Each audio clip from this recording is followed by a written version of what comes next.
A festive atmosphere inside. Grant. As the season draws to a close, most individual player stats are becoming more solidified. And that can affect players' mentalities, BA, since certain numbers may bring bonuses or trade interests. Meanwhile, winning still has to be job number one. And a look at the starters for the Spurs. Jalen Green is out there with Harper. And it's Scott in at the 3. Pass to Elliott. Here's the 3. Sinks it from distance. Man, this is just fun. These teams are trading threes back and forth. This is today's NBA. Hey, we see this kind of exchange more often than not. Van Horn, shot is good. And we talk about the importance of versatility. He's really got it all on the offensive end. Westbrook, the pass to Crawford. Back to Westbrook. Puts up a 3. Another 3 for Atlanta. Just handed Westbrook with a confidence-boosting triple. And just over a minute played here to start the game. There's a screen by Bol. Green for 3. That's good from Bol on the assist by Green. Just taking it right to the rim, and no one was there to greet him. Easy possessions like that literally are just a gift. You just dream of them. He will gladly take those. Now here's Adebayo. Pass to Elliott. There's the triple. Fires in the triple. Elliott's got 6. Pick works well there, but the defense left a lot to be desired. Yeah, that just comes down to a lack of effort. The defender has to do a better job fighting through the screen. Here's Green, a guy this team turns to often, averaging almost 24 a game. Whenever the opponent makes a 3, it feels like Jalen's got that mindset that he wants to answer. Now here's Westbrook. 3-pointer. Another 3 for Atlanta. Wow, now this is how you want to start your games. Flawless shooting so far. And just under 2.5 minutes elapsed here in the first. Van Horn's shot is good. Oh, another lead change. 6 total in the first half. And this is the battle we were hoping to see. Westbrook taking his time here. Pass to Crawford. A clear look for Westbrook. And it falls all over the rim and in. Give him 8. Total confidence. Westbrook doesn't think, he just shoots. Here's Harper, pounded by Westbrook. Van Horn misses. Yeah, and the defense has really got to tighten up on him. I mean, he's just too dangerous from the three-point line. Westbrook right side. Here's Elliott. 6 points for him. And the Hawks tack on 2 more. Starting to find his rhythm. He's cooking, and he knows it. Yeah, when he gets engaged this early in the game, it's bad news for the defense. He can roll this start throughout the rest of the game. And so Ime Udoka decides to call timeout. He's going to talk it over with his guys. And during the last month's worth of play, here are the top rebounding squads in the league. 5th, the Spurs. And last month, this team was active on the glass. Really put forth an effort to box out and track down misses. Pass to Scott. San Antonio moving the ball around. Shot clock at 6. Here's Van Horn. Over Adebayo. And once again, off the mark by San Antonio. They are looking really strong offensively. Yeah, just terrific momentum. Let's see if they can keep it up. Throws it up high. And finished off by Westbrook. Amazing communication. Westbrook is there for the slam. Here's Harper, pounded by Westbrook. Pass to Green, fires for 3. The rebound by the Hawks. And going against San Antonio, their first meeting of the year. And this is a matchup they expect to win. Certainly, last year they were the stronger ball club. Getting out to a nice lead. Great flow and great execution. And the Spurs with possession here, following the 3-pointer by Atlanta. Will it go? Drains the triple. Van Horn's got his third bucket of the night. And credit his teammates for feeding him all quarter. And so the timeout by Quinn Snyder here. I think right now he might be looking at some adjustments. This game following their win against the Rockets. Thanks to their stellar defensive intensity, they registered a ton of stops in that one. They were hustling to get in front of every play they could, always getting a hand in the shooter's face. Here's Crawford. He's averaging about 6 points per game. And play stops. A whistle there on what looks like an illegal screen. You can get away with one once in a while, but it looked like he wasn't completely set on that pick. You gotta blow the whistle when it's that obvious. Great call there by the official. Marshall, he's checked in for Beasley. Now here's Dragic. And so far he's averaging 7 points a game. Screen by Robinson. To the paint. Ooh, stolen by Smith. Here's Crawford. Nice shot from 10 feet out. Crawford's got 5 now. They keep trading punches. Both teams in a groove early. You have to think at this point the winner will be the one to settle in on defense. San Antonio again missing. The Hawks lead by 7.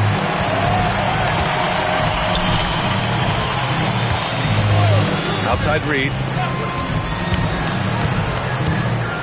Pass to Highland. Lots of room. Missed it. Now 0 for 1 on this game. I'm trying to think of the last time I saw him miss a shot like that. It's been a while. Robinson with it. Hasn't gotten one to fall yet. Here's Dragic. And he buries his first look. Unafraid to bust it up inside. Dragic plays with courage, and he plays with heart, too. Pass to Smith. Shoots over Robinson. Smith no good. Spurs trail by 5. Harper passes to Ariza. And he banks in the layup. And they may have talked about shot selection coming into this. And Atlanta with possession here. Outside Reed. And here's Anderson. Lets the 3 fly. It's hauled in by Robinson. Dragic against Highland. Dragic outside. Oh, no good on the last second attempt there.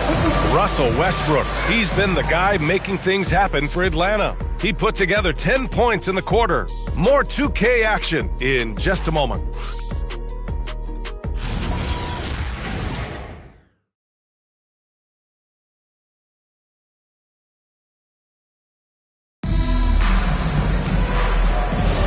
And we hope you're enjoying the game. Both teams tonight keeping things pretty even on the scoreboard so far. All right, a moment to look at the scoring approach in terms of where the points are coming from here for Atlanta. They've really been dialed in from deep. This is a team that has a ton of confidence in their outside shooting ability. And from the jump, they've also clearly been focused on running effective plays here tonight. And there's been a lot of high-quality distribution from them on the floor. They've got Wesley Matthews. Jalen Smith is out there with Bones Highland. And it's Elliott in at the 4. So that's the Hawks 5. Time now to hear from our reporter, Allie LaForce. Thanks, B.A. Mikal Bridges is very comfortable with his mid-range and in-between game. He said when it comes to the basketball court, it's not just the rims and the threes. You have the rest of the court, too. Now, not everyone is effective with those middle-distance shots, but Mikal always has been. Brian, back to you. He can knock him down. Thanks a lot, Allie. Here's Dragic. After the Hawks picking up a basket just moments ago. To the middle. Here's Van Horn. And so he draws the foul, headed to the line to shoot a pair. And when it comes to taking an offense out of its rhythm, what are some of the primary methods, Grant? Well, B.A., you have to disrupt their flow. That can come from steals, deflections, block shots, even change shots. Anything that makes them feel uncomfortable.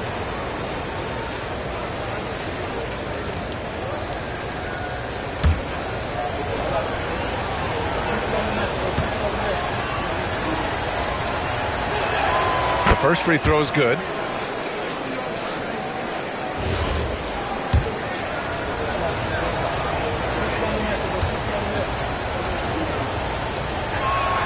It's also good, so he hits both free throws. productive trip to the line. He doesn't like to leave points on the table.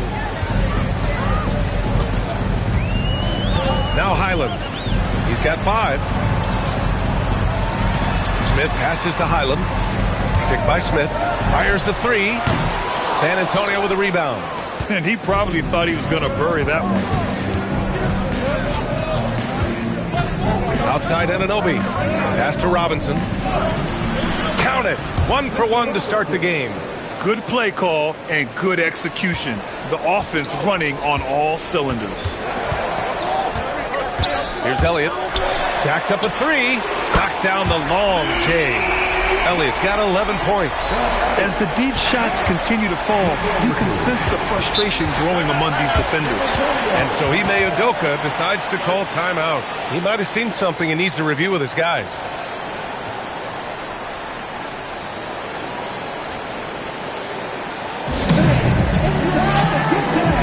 Crawford's checked in for the Hawks. Westbrook comes in for Highland. San Antonio also making some changes. Jalen Green, he's checked in for Anunoby. And it's Harper in for Dragic.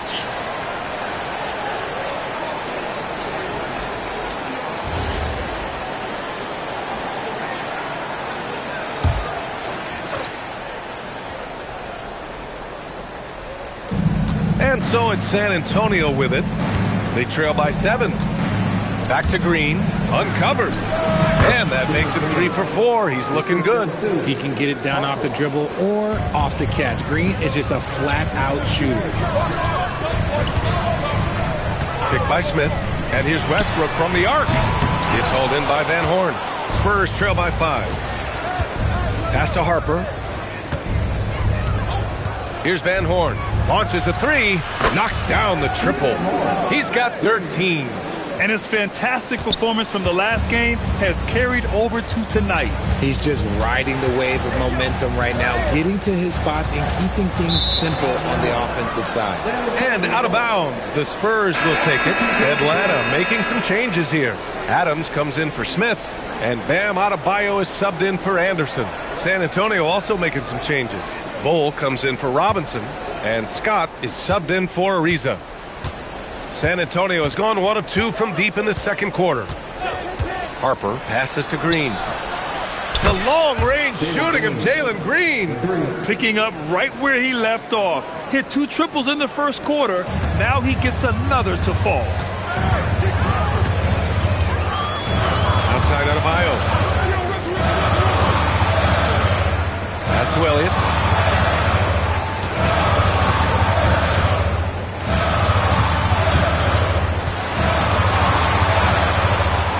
Once again, off the mark by Atlanta.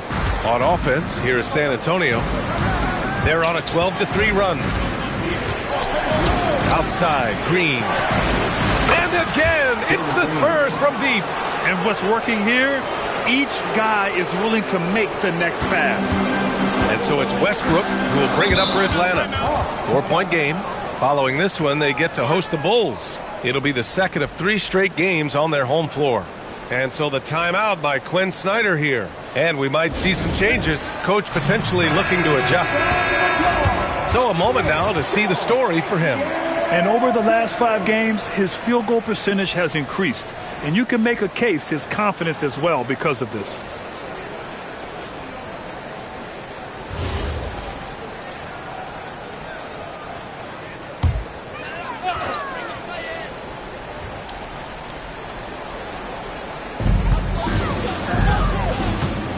Here's Elliott. 11 points in the game. Pass to Adebayo. 4 on the clock. For 3, Westbrook. San Antonio with a rebound. And after connecting twice from deep in the first quarter, he hasn't been able to drain another here in the second. Van Horn to pass to Harper. Outside, Green. Here's Scott. No good on the 3. And lockdown defense against one of the best 3-point shooters in the league. Good ball movement here by Atlanta. Back to Westbrook to end the drought. It's hauled in by Van Horn. San Antonio leading by 4. Pass to Harper. Outside, Green. Green, money from deep. Wow, their opponent is doing a tremendous job spacing the floor. We've got 1:55 left in the first half. And so the timeout by Quinn Snyder here. He's going to gather the troops and talk it over. Nice game. Great performance by Jalen Green. He'll just keep hurting them from the three-point land if they let him. Here's a chance for Coach to change that. Matthews, he's checked in for the Hawks. And San Antonio also making a switch. Ariza's checked in.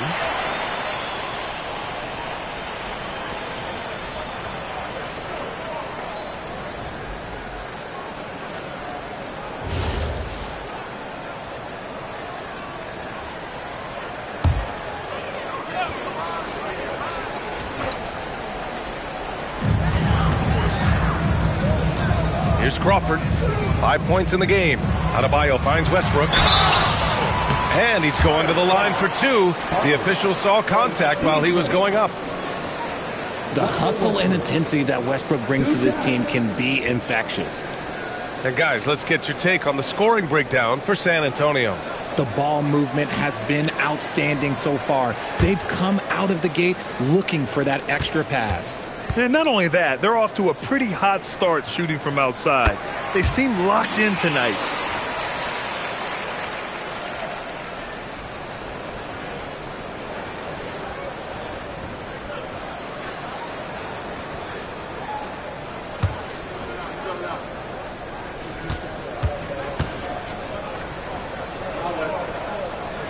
And so Westbrook nails both of them.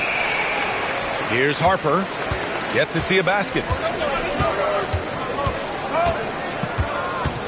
A minute 37 left in the first half. And here's Green from the arc. And again, it's San Antonio with a three. 12 straight points off threes.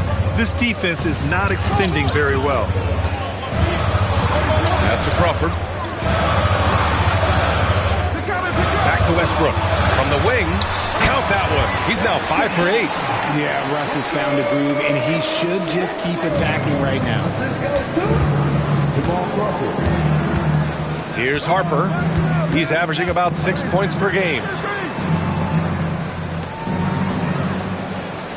54 seconds left in the first half of basketball. Oh, it's stolen by Adams. Here's Crawford. That three's off the mark. 2-for-1 opportunity if they can time it right. Great way to end the quarter. Pass to Green from deep. Rebounded by Russell Westbrook. Hawks trail by 6. To the inside. Now here's Adebayo. Here's Matthews. Outside Adebayo. Westbrook right side. Just 5 on the clock. Ooh, a little pass fake there. Froze the D. Nice move. Confident shot by Westbrook. When he likes the look, he's all in. Pass to Ariza. And the first half comes to an end. We've got a close game going here. San Antonio on top. They're up by 4. And we'll see you back here after the break. Third quarter action in just a bit. Fans, get ready for some high RPM and amazing stunts from your pocket bike. Arena Entertainment.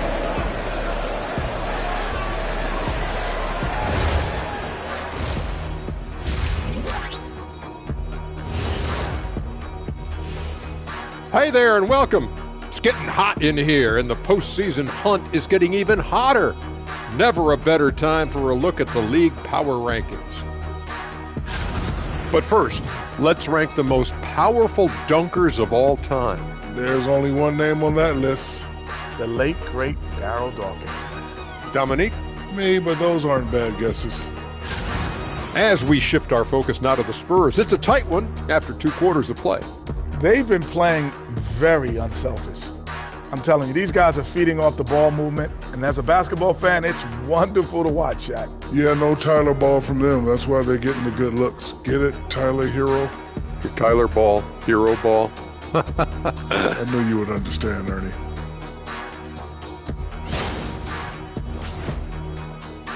That's it for us. Thanks for tuning in. Now let's send you over to Brian Anderson with the third period.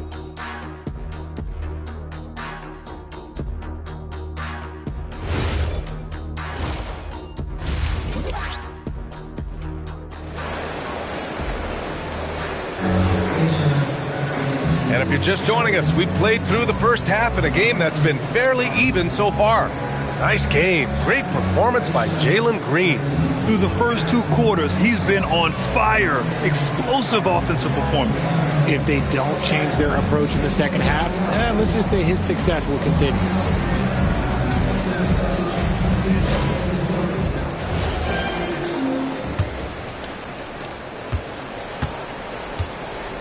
On the court for San Antonio, they've got Harper. He's out there with Jalen Green. And it's Bowl in at the 5 down low. Here's Elliott. 6 on the shot clock. And the shot is good off the backboard. Elliott's got 13 now. San Antonio leading. Here's Harper. Still no points.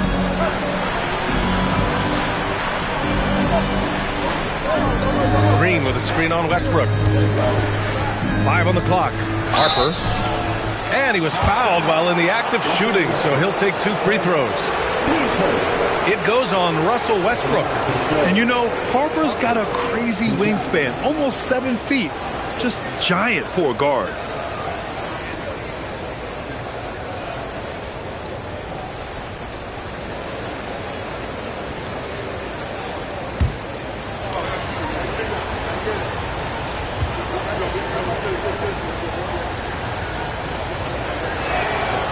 Knocks down the first one. And when Dylan Harper's dad, Ron, won 5 NBA titles, he was a great player, and I think a lot of that competitiveness rubbed off on Dylan.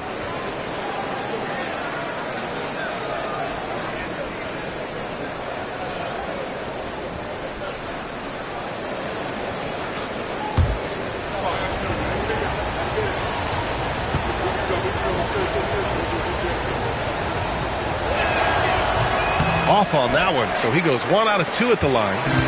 And here's Westbrook. He'll bring it up for the Atlanta Hawks.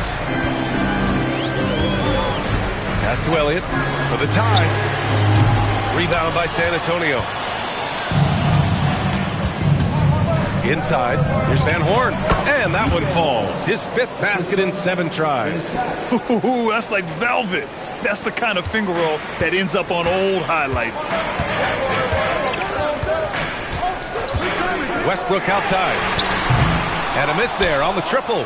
And he almost made them regret defending him so loosely. Green, the pass to Harper. Here's Van Horn from downtown. They get the rebound. And that one's good. Bowl.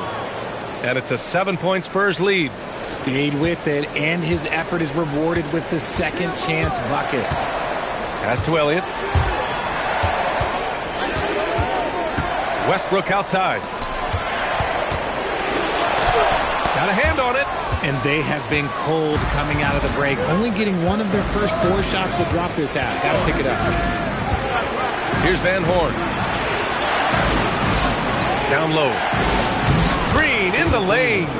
Good, solid start to the half, hitting 3 out of 4.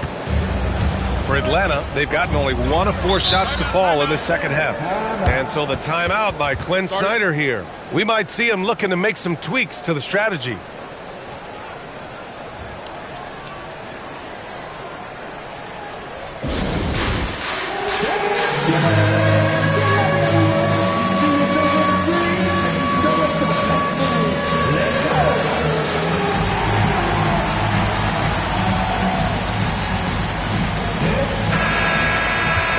With 3 games remaining in the regular season, here's how the East stacks up. You look at the Spurs, and they're sitting with the 5th seed in the conference currently. And checking out Atlanta, they're just 1 rung below them. Well, right now for the Hawks, when you think about it, everyone expected them to be an elite team. Now, obviously, they've had problems thus far, but there's still a lot of time left for them to turn this season around. And it's early. A lot of teams battle adversity in the first part of the season. It's just a matter of getting through it and not getting discouraged. And And from the sideline, let's catch up with Allie. Thank you, BA. The NBA understands its future is electronic. Commissioner Adam Silver said the vast majority of people consume us through media, not in person. Our social media audience is the highest of any league and continuing to grow exponentially. So there's no lack of interest in this game. Guys, back to you. It's a beautiful thing. Okay, Allie, good stuff. And he makes a first. And for Green, it's about focusing on taking high percentage shots. When he does this, he's an effective player.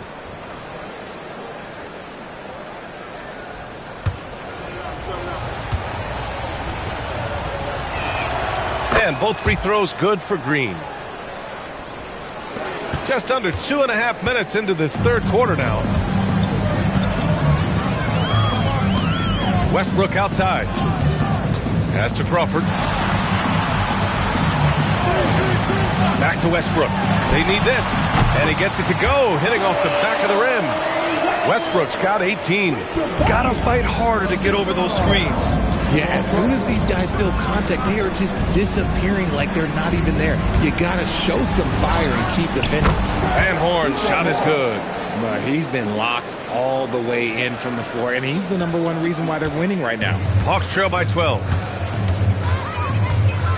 Pass to Elliott. Lets it go from deep. Oh, he trains it. His 6th make in 9 tries so far. After a tremendous first quarter, 3 trays, he's put in another. A little under 3.5 minutes off the clock now in the third quarter. Here's Van Horn. And San Antonio getting another bucket right there. He drops yet another dime, just facilitating this offense like a maestro. And here's Westbrook. He's got 18. Here's Elliott. And Atlanta hits again from deep. And another one. That's 5 total threes on the night from him so far. Here's Harper. Pass to Van Horn. Now here's Bowl. Adams covering. Bowl, no good. Had enough room to finish, and that's one he'll usually make. And here's Westbrook.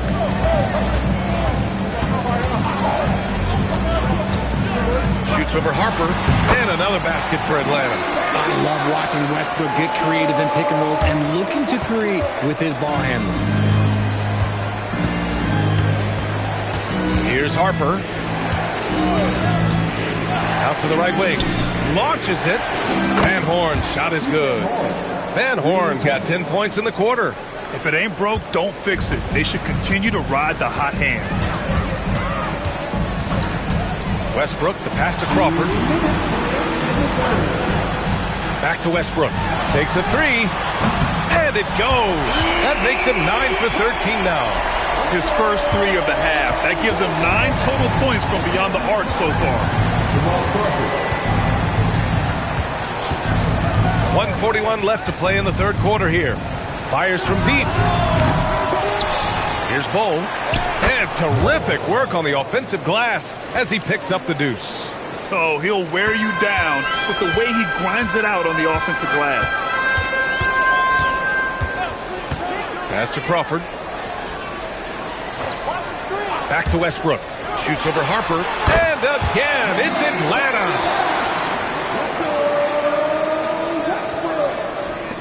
San Antonio leading by 6.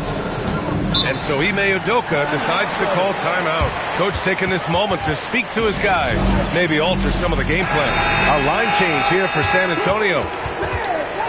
Now that we have a chance, let's check out the teams that are scoring the most points off turnovers. The Hawks in second. And if you turn the ball over when you play this team, you're going to regret it. They just have a knack for knowing how to capitalize off other teams' mistakes.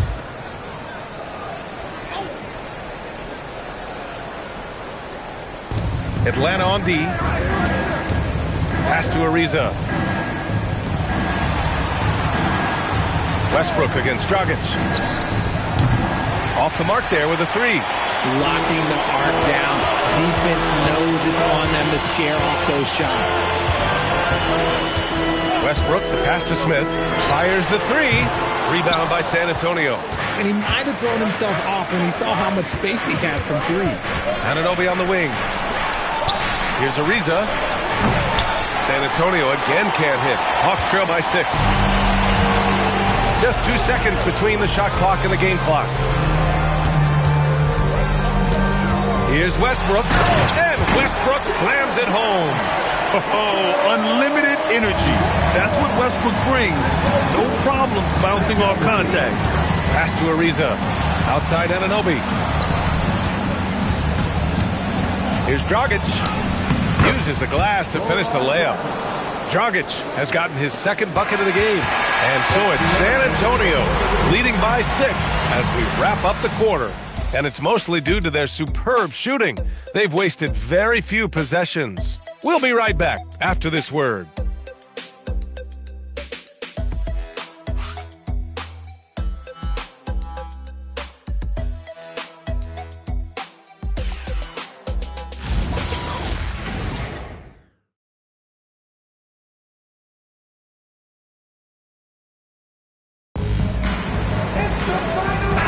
Teams locked in a very close contest. This fourth quarter promises to be a good one. They've got Jalen Smith, Wesley Matthews out there with Bones Highland, and it's Anderson in a shooting guard. So that's the lineup for Atlanta. And out of bounds, Atlanta will have it.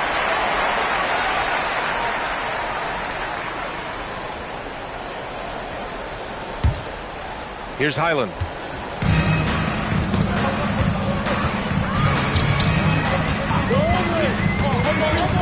Driving inside. Pass to Matthews.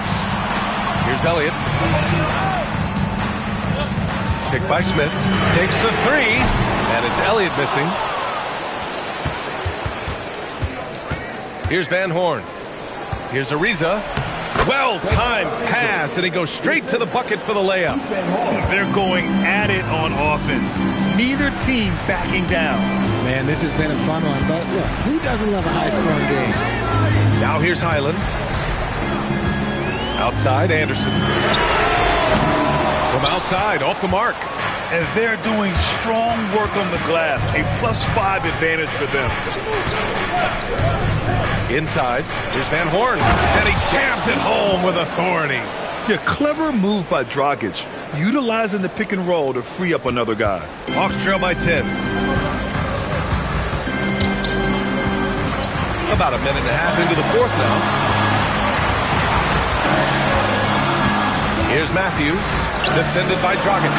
Oh, the dunk by Smith. Playing from behind, it's amazing he chose a dunk with that high a difficulty rating. Yeah, no question. That was a stellar move with plenty of swagger. A terrific view of that move captured on the connected cam, thanks to AT&T. And Ime Udoka has called timeout. He was quite emphatic, demanding the timeout, clearly wanting to address strategy with his team. Russell Westbrook, he's checked in for Matthews. Green's checked in for San Antonio. A moment to hear from Allie LaForce. Well, over the break, I listened to Ime Udoka's huddle. He said, keep it going, guys. Ride this wave of momentum. We're playing great right now, but we can't let up. Guys, back to you.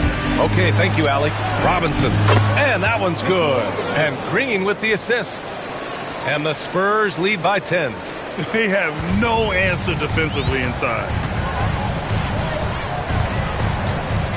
Westbrook against Dragic. The 3, Smith hits the trifecta. That's why Westbrook racks up so many assists. Fourth quarter play. We're about 2.5 minutes through it now.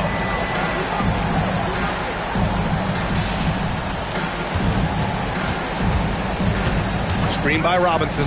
Van Horn, the pass to Robinson. The shot no good. Atlanta's gone 1 for 3 in the fourth quarter from range. While he's a bit undersized for a forward, he more than makes up for it with his bounce. San Antonio leading by 5. Outside, Green. Pass to Van Horn. Back to Green. It's stolen by Highland. Now Smith. Over Robinson. Smith no good. I'll be honest, I'm a little surprised he missed that. Here's Green. Green takes it to the rack. And one of Green's best attributes is that he doesn't really see contact. He will either go over it or through it. Green against Highland. Westbrook outside. Buries it from 3. Westbrook's got 30. He's hit a pair of threes each half, making a significant impact. Here's Van Horn. Back to Dragic. Westbrook with the rebound. It hasn't been his best game, but his team is still doing just enough to be up. And out of bounds, San Antonio will have it. Atlanta making some changes here. Steven Adams checked in for Smith. Bam Adebayo comes in for Anderson. Crawford comes in for Highland. San Antonio also making some changes. Bold, he's checked in for Robinson. Scott comes in for Ariza. And it's Harper in for Dragic. Here's Harper from deep. Nope. Here's Elliott.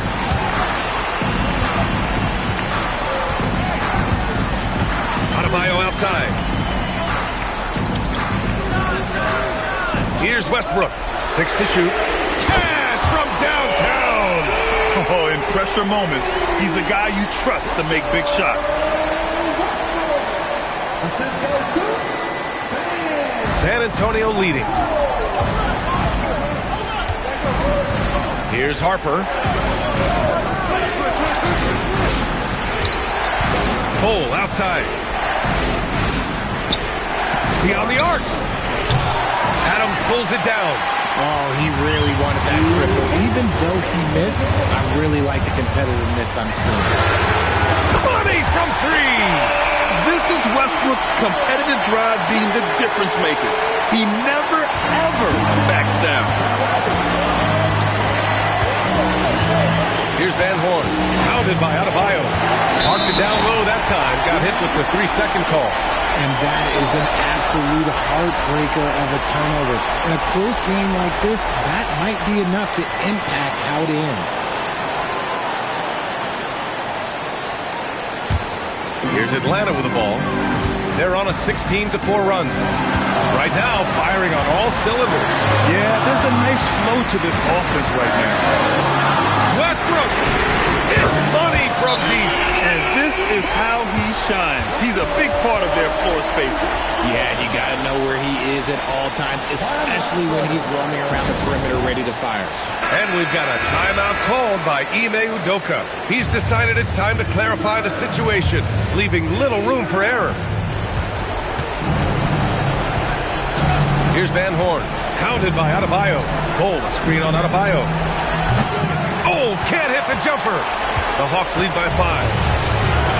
Outside Westbrook. Takes a 3. Ooh, the shot misses. He didn't make them pay for that weak defense, but they just can't rely on him to miss those kind of shots. Here's Van Horn, hounded by Adebayo. Oh, a screen on Adebayo. Clock at 6.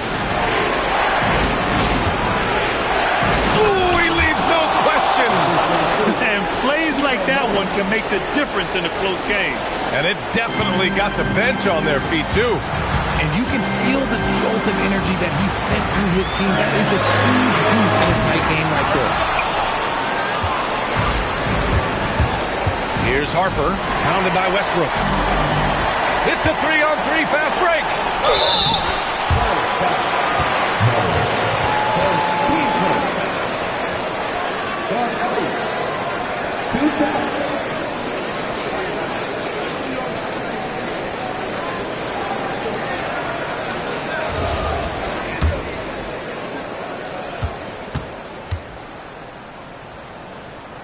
Good on the first, and that gives him a 4-point cushion.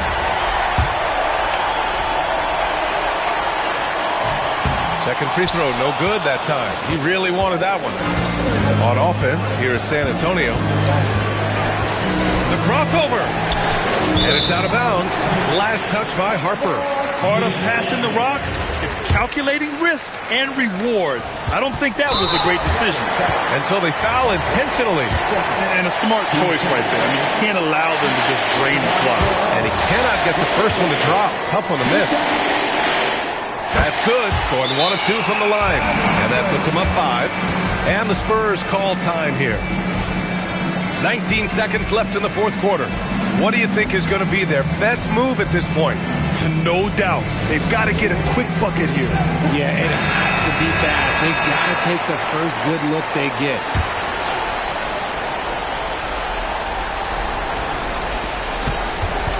Now Green. From downtown. Not that time. And that's an intentional foul.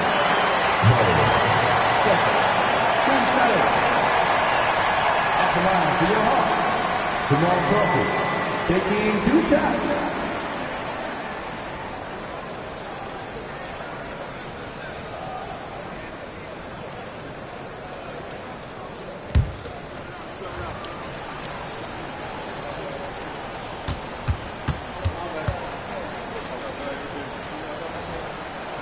So the first one drops, and that increases the lead to 6.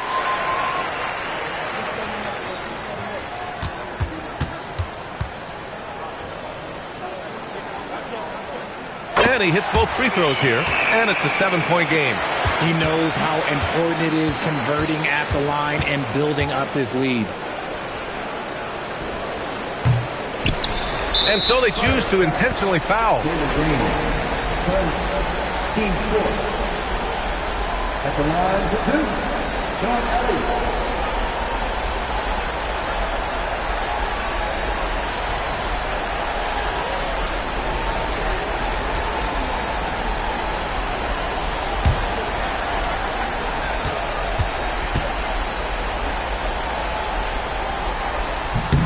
He gets the first, and that stretches their lead to 8.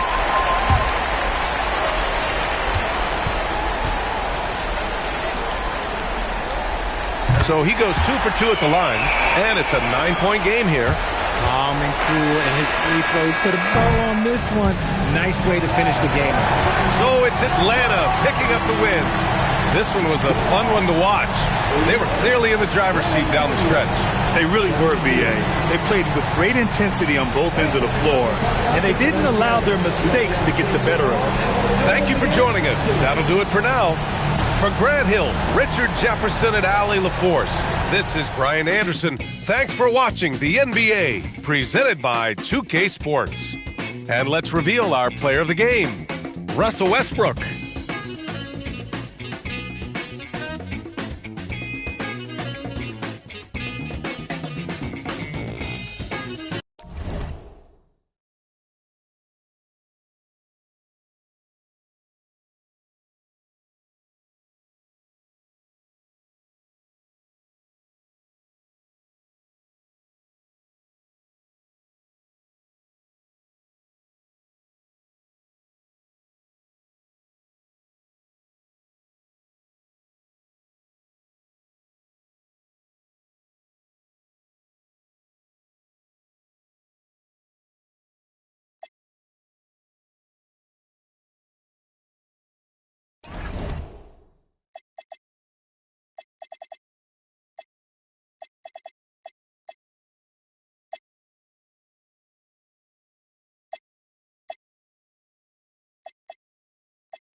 Welcome to 2K Sports.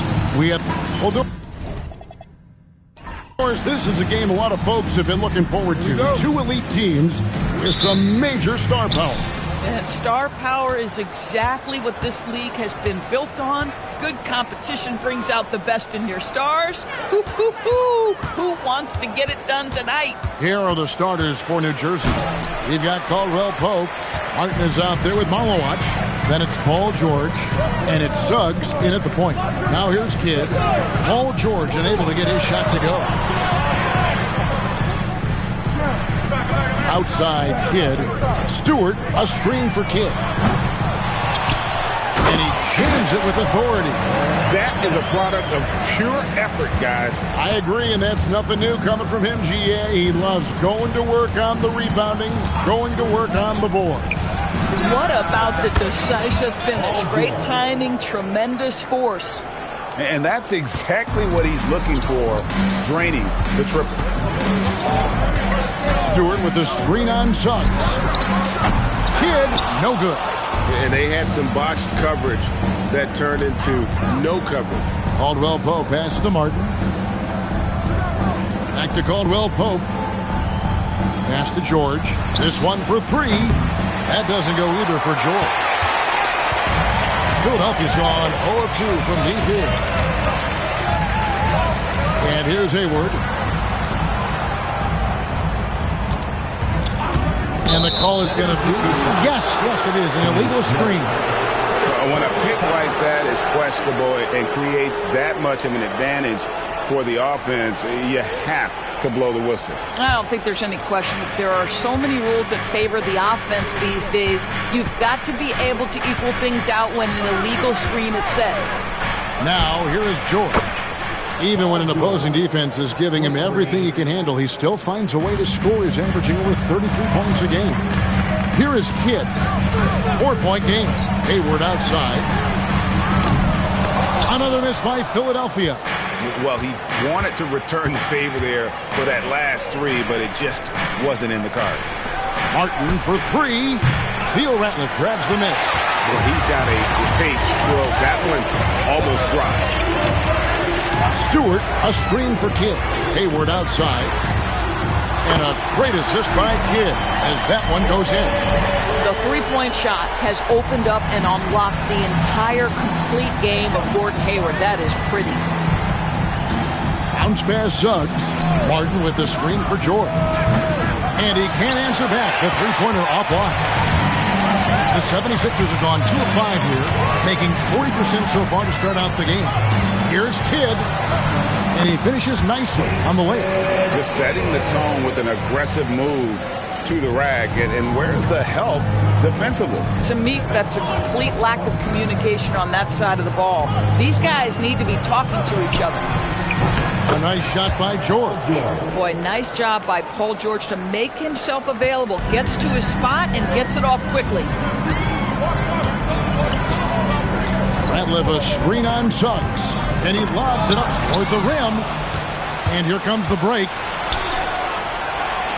That's good from Caldwell Pope on the assist from Suggs. The assist goes to Suggs has got his 4th assist with that last one here tonight.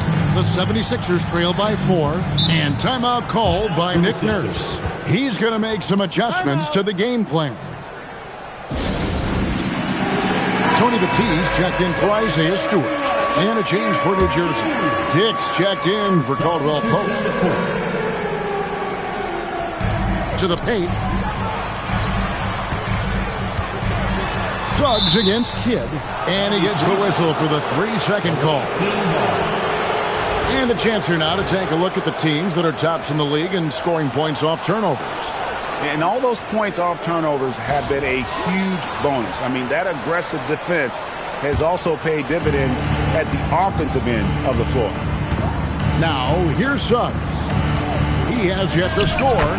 This guy has been in attack mode this quarter. The defense might want to intercede here. And it's Smith with the ball. He brings it up for Philadelphia. They trail by 6. They're getting their first look of the season at the Nets in this one. Yeah, and they took care of business against this group last year, winning the season series. And it's out of bounds. The Nets will take it the other way. And checking out some numbers for Jalen Suggs. And guys, for a measure of how he's performing offensively, look no further than the true shooting percentage. There's been a steady drop in his last 5 games, and he's got to be scrambling now to get that feel back.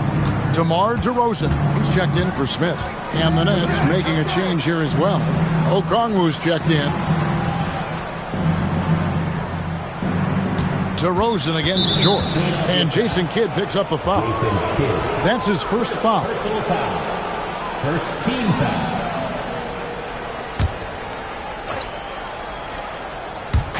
It's the Nets now. 6-point game. Dick sets a screen for George. A 3-pointer off the mark. Philadelphia's gone just 1 of 4 from 3-point range here in the first. Hayward outside.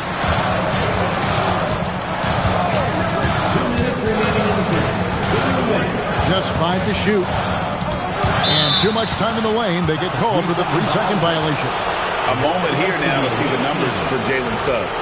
He's had an impressive second half of the season and such a great distributor and decision maker among the top 10 in assists per game. And it's nice when you have the NBA's best free throw shooter just keep the ball in his hands in clutch situations. He's been completely automatic this season. The three-pointer, no good. And close to making the defense pay for the lax coverage that time. It's stolen by Suggs. And here's the fast break. Suggs leading the way. And it's George finishing it off. Are you kidding me? Just look at what Paul George is doing to the defense over and over. My goodness.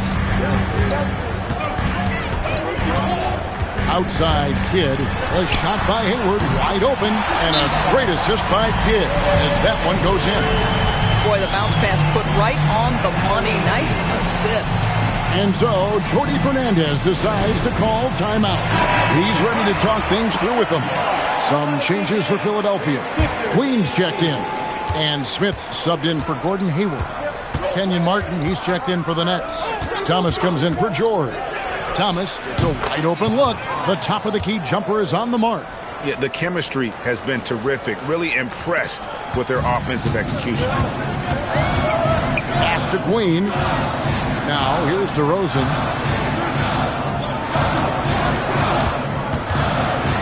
Over Thomas. That misses off the backboard. Boy, he looks and will take that shot every time. Just won't go. That's good. Just impressed with the teamwork out there, setting the table for one another. The 76ers trail by 9. Outside DeRozan. 27 seconds left to play in the first quarter. Back to Kidd. Clock at 6. They set the pick. The 76ers need to get off a shot. That is ferocious. You said it. That was ferocious. It's Martin on the wing. And that'll be 2 free throws coming up. Officials on the call with the foul.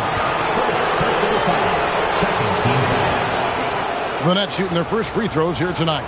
Not really where you'd like to be as a team in terms of free throw shooting, just about 73%.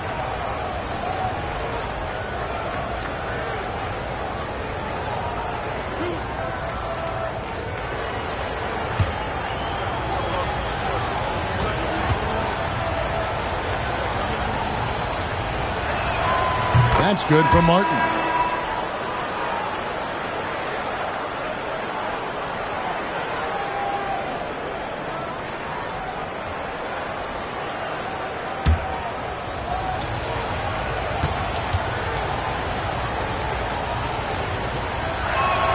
And both free throws good for Martin.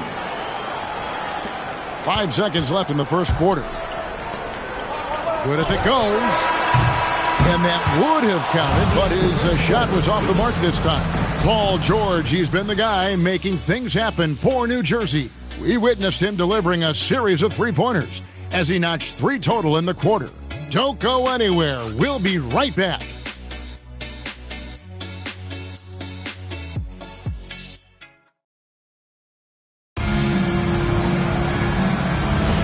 And glad to have you with us, folks. Second quarter of basketball. This game has not exactly been neck and neck, but plenty of time left in this one. And a chance for just a second now to check out the scoring breakdown for the Nets. How about the ball movement so far? I mean, the unselfishness, everyone here just playing for one another, and that can be infectious. And they've also shown dominance in the paint so far tonight, really putting the work in down low. We've got T. Tony Battie is out there with Williams. And it's Smith. It's Beranger in at the 5 spot. That's the group for Philadelphia to start the second quarter. Now, here is Smith. Here's Battie. Yes, and it's Smith with the assist that time. Boy, that's exactly the look you're working toward, right at the rim.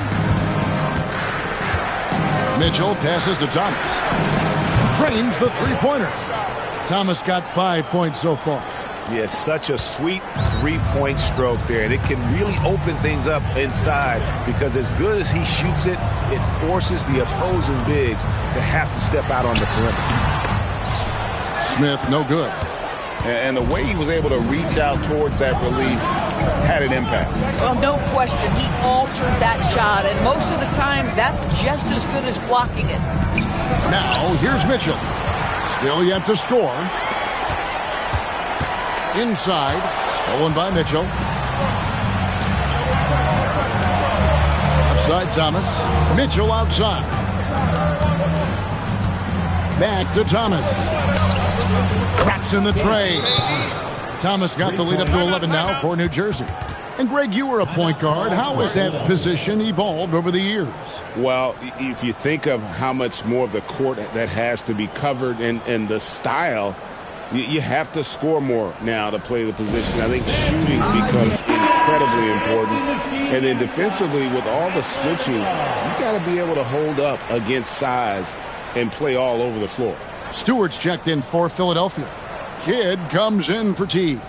The Nets also changing it up. Contavious Caldwell-Pope comes in for Thomas. And it's Suggs in for Dick. Outside Kidd, pass to Smith from past the arc. Rebound New Jersey. They come in fresh off a win against the Heat.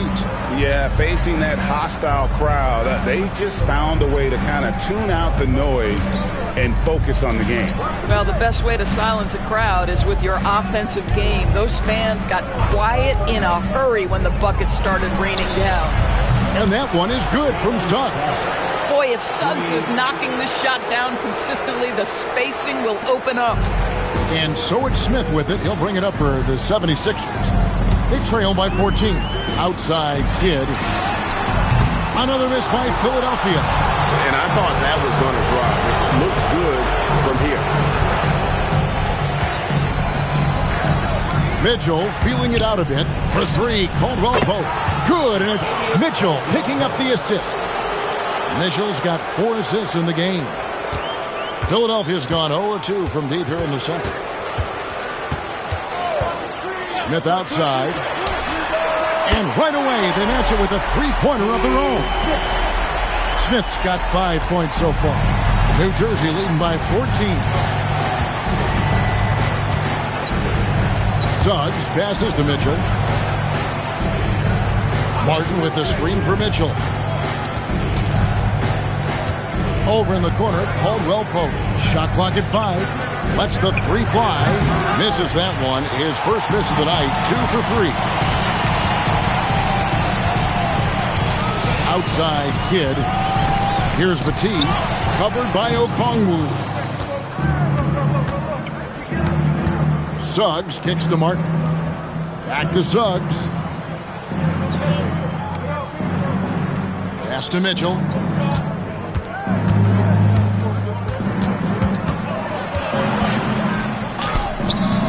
It's hauled in by Stewart.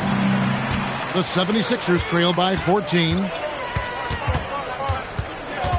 Smith dishes the Kidd. Here's Batee. Missed inside. And the Nets with possession.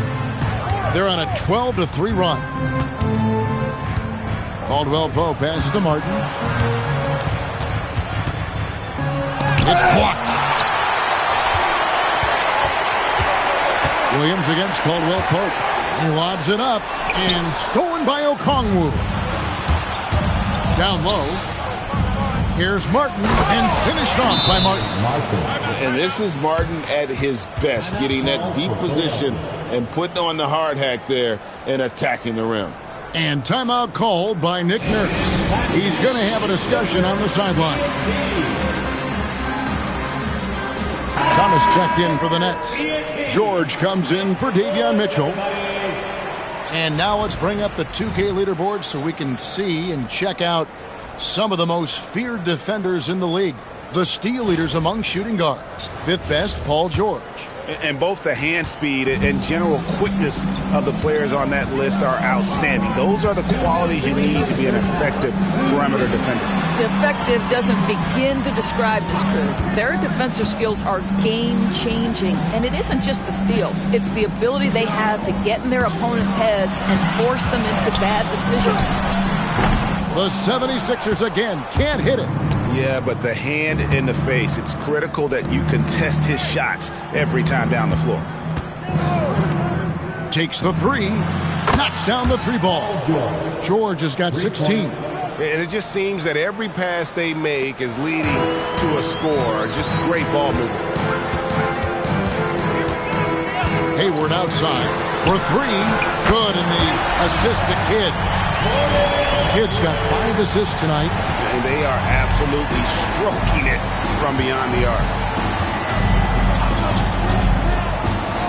Suggs looking around. Caldwell Pope with a wide open look. Trying to answer back, but that 3 is off the mark. Here's Teague. And that one is off. New Jersey with the ball. They're on a 17-6 run. Caldwell Pope with a screen for Suggs. The 3 from George. And it's Philadelphia with the rebound. And he didn't punish them for the weak coverage there, but they can't count on him to continue missing. Kidd. And he makes that one. Kidd's got his second basket of the night. And they've done well at taking advantage of some late defensive rotations and getting the ball in the paint. Now George. He's got 16. Okongwu with a screen on DeRozan. The 3 from Thomas. Buries it from three-point range. He's got 11. Yet another 3.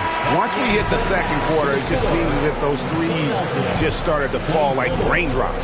And so it's New Jersey feeling good about their 17-point lead heading into the break. And they're winning the turnover battle very easily in this one. Allie, let's go to you courtside. What do you have for us? I'm here with Nick Nurse, and Coach, I saw you imploring your team to pick it up.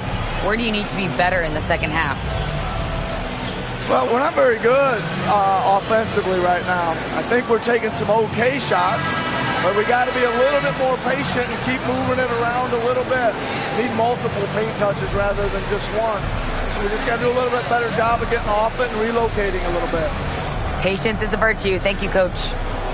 Hey, Allie, thank you so much for that interview. Don't go anywhere, folks. We'll be for this. Get ready for the fan half-court shot. Drum roll.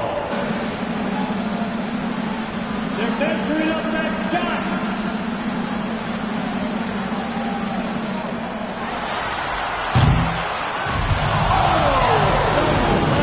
Window open. One more time. A round of applause for the participants.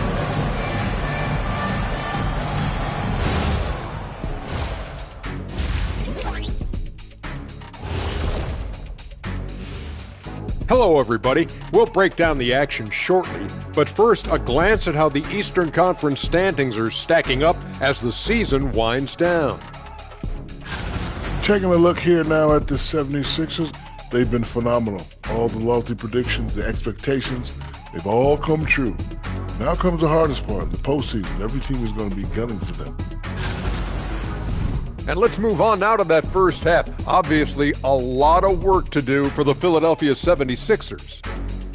They have to lock it down defensively. Giving up great shots is a great way to lose a game. And if you're disruptive at that end, it creates transition offense. I'm telling you, that's where you get the easy looks. And that concludes halftime. Now time to send it over to Kevin Harlan as the game's about to resume.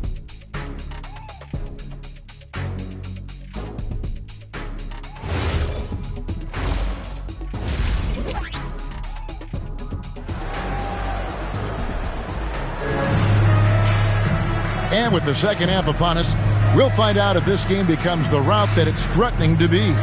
It's been one outstanding game from George. And you know he's going to put up points every time out, but Boy, he made it look so easy in that first half. And let's see if he continues that trend the rest of the way. He certainly has the talent and the endurance to do just that.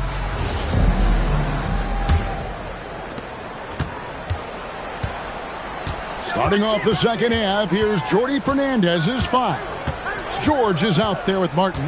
Then it's Malawach. Then there's Jalen Suggs. And it's Caldwell Pope in at the shooting guard. Here's Suggs. No good that time. Smith with the defensive effort. Pass to Kidd. Now here's Ratliff. Philadelphia moving the ball around. And the ball travels out of bounds. It was last touched by Caldwell Pope. And a chance here to look at the numbers for Paul George. Averaging 33 points, 2 assists, and 2 rebounds. And he's a great presence on the glass. He'll battle inside for every rebound. He's certainly not afraid to mix it up. When bodies are around or flying, he's usually at the point of it. Kidd, no good. Nets leading by 17.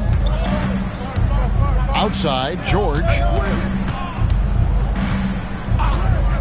Back to Suggs. Shoots the 3. The shot's good on the assist by George. Suggs has got the first points of the second half up on the board for the Nets. Philadelphia shooting 43% from the field. Stewart with the screen on Suggs. Hands it from downtown. Well, Gordon Hayward answering back with a big-time 3 of his own. Suggs with the ball. 6 points for him. For 3, Caldwell Pope. Here's Malawach. And he battles for the ball and gets the second chance bucket. And the Nets lead by 19. Second chance points always hurt. Just not enough effort to block out. No doubt those extra possessions can really add up against you when you do not take care of the defensive glass. And timeout called by Nick Nurse. Looking for a breather and maybe adjusting a thing or two.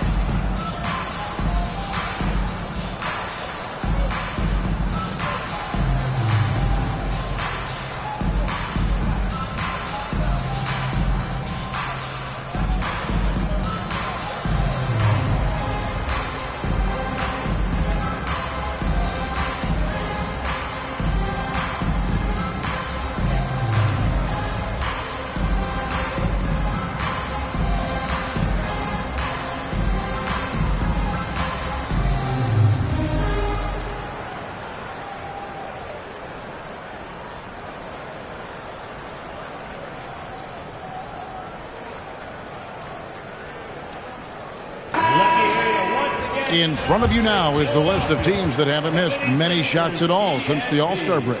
5th on the list, the 76ers. No doubt their offense has really hit its stride. I mean, they're making the extra pass and not settling for that first shot that presents itself. And you see that in their shooting percentage. Suggs against Kidd. Pass to Hayward. Fires the 3. And it's Smith that time on the assist by Hayward. Smith's got 8. And seeing Smith there pulling up from deep, his three-point shot is as good as it gets. Let's check in now with our Allie LaForce, who's got a story for us. Allie? Thanks a lot. Technology is a key for NBA growth. Commissioner Silver said we can now see where we lose viewers. For example, stoppages for replays. One way around that is creating technology that can instantaneously make objective calls like out of bounds. And in doing so, create a better pace to the game. Back to you guys. All right, Allie, thank you for the report. The 76ers shooting their first free throws of the game. First team foul. At the line for Philadelphia, Isaiah Stewart. Taking 2 shots. Two.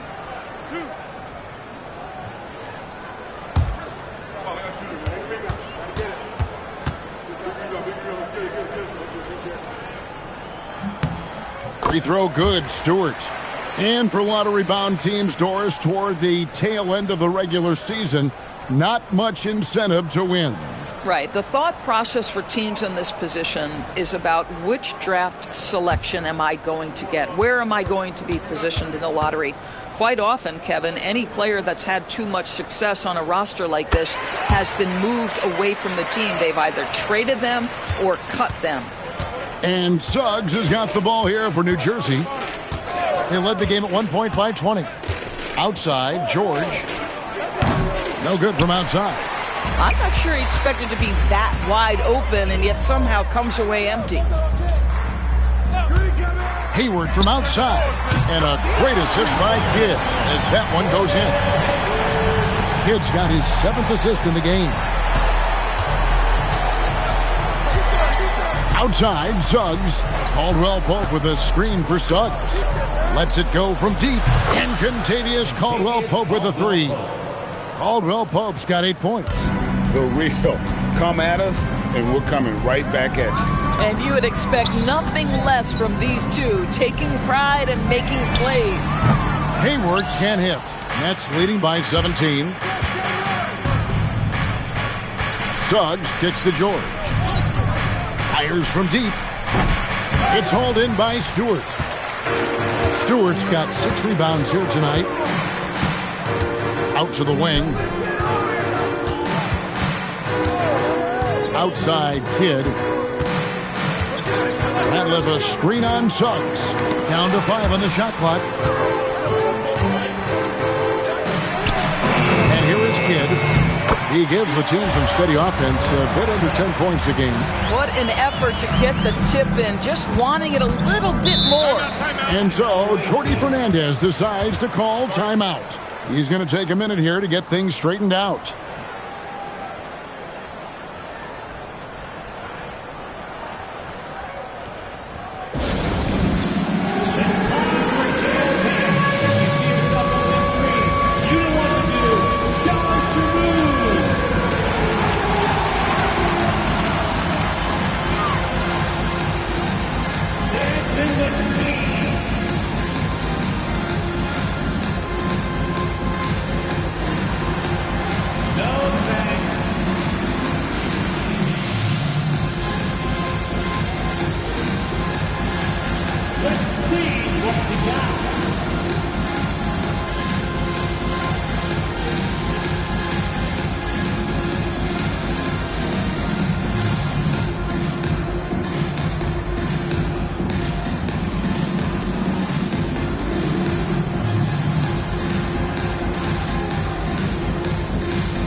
DeMar DeRozan is checked in for Philadelphia.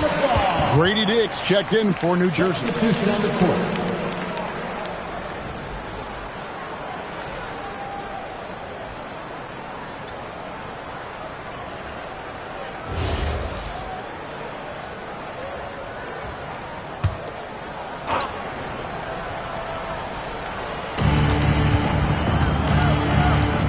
Outside, George. Dick finds Martin. Outside, Suggs. And again, it's the Nets missing. Really surprising to see the huge edge they have in rebounds, given what the scoreboard says. Dick against DeRozan. A fadeaway, and it's Philadelphia with the rebound. Radliff's got his 7th rebound of the game with that last one. Outside, DeRozan. They set the pick. Shoots over Dick. DeRozan. That's good.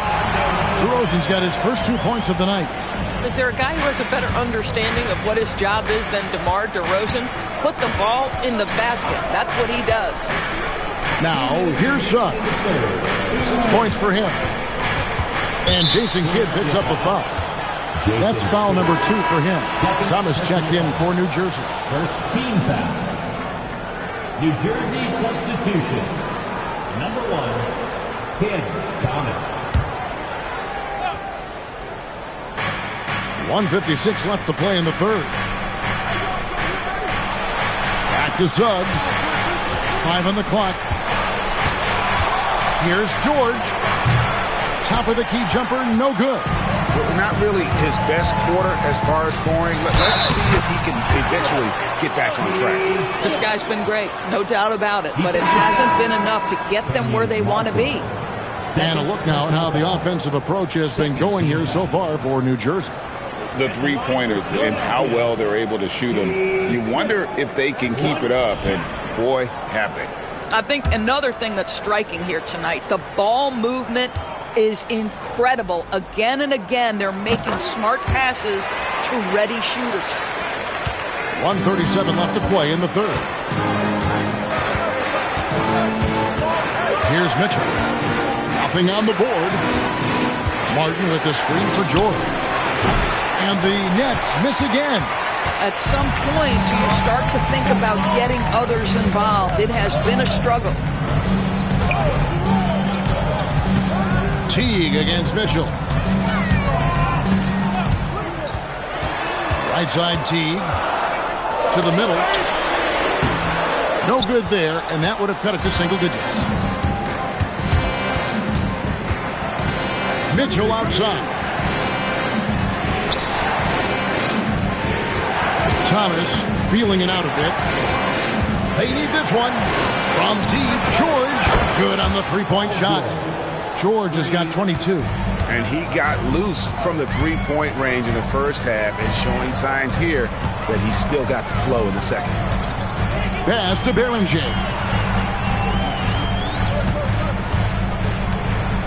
Back to Hayward. Shot clock at 6. Over Martin. That's it, and the New Jersey lead is cut to just 11 points in the basket from Hayward. And he is really in a zone right now, playing and scoring with confidence. Smith against George. Beyond the arc. He can't get it to go. Well, through 3/4 of play, down double digits, it may be difficult to overcome. Nets lead by 11.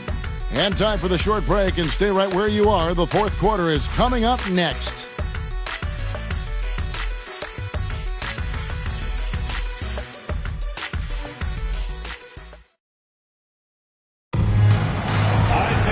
And we reach the fourth quarter in a game that may be already out of hand. New Jersey leading by 11. Jason Kidd is out there with DeRozan. Then it's Williams. Then there's Isaiah Stewart. It's Beringer in at the 5, down low. That's the group in the game for the 76ers. Now here's Kidd to the inside. Here's Beringer. There's the pick. Just 5 on the clock. On the high post, Okongwu grabs the board. Boy, this is the story of the night for this guy. He's taken a lot of questionable shots. And Okongwu slams it in. Oh, he just punches that one down with a fury. Rubs it in a little deeper with the hanging finish. Here's Beringer for 3. Kidd. No good on that one. Suggs with some nice defense. He is just really almost playing for the other team. The shooting has just been poor. Caldwell Pope for 3. Hits it from three-point range. And the Nets lead by 16. Three-pointers are killing them at this point, and they haven't been able to respond at the other end. There's a screen. Goes and dishes to Williams. Stewart, a screen for Kidd. For 3, Williams. The rebound by the Nets. Okongwu's now got 4 rebounds now tonight. Caldwell Pope outside. Now Dick. Pass to Okongwu. Here's the 3. And Philadelphia grabs the miss. I'll tell you, he has not been at his best, but they're winning, and that's all that matters. Now DeRozan. Outside Kidd. Inside. Out to DeRozan. Over Caldwell Pope. Another miss by Philadelphia. And it's Thomas with the ball. He brings it up for the Nets. Here in the fourth quarter, their defense has been very strong, allowing no baskets. The 76ers trail by 16. Williams passes to DeRozan. He gets it in there. DeMar DeRozan operating on the interior. So savvy, so crafty. And Jordi Fernandez has called a timeout. He's not taking any chances. He wants to huddle him up right away.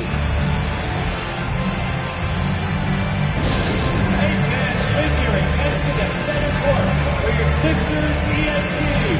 Make some noise, everybody. For your Sixers ENT. Make some noise, everybody.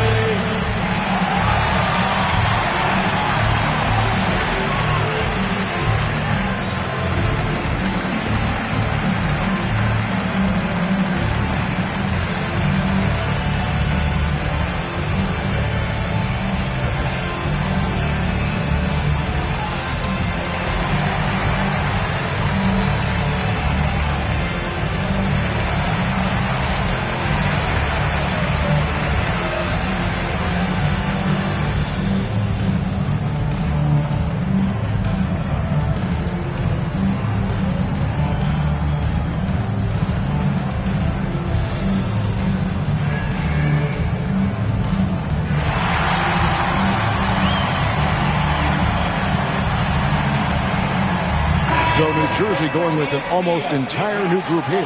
Malawach is checked in for Okongwu. Martin comes in for Thomas. George is checked in for Tick. And Davian Mitchell's subbed in for Jalen Suggs. Right now, let's take a second to catch up with Allie LaForce on the sidelines. Well, over the break, I listened in on Jordi Fernandez's huddle.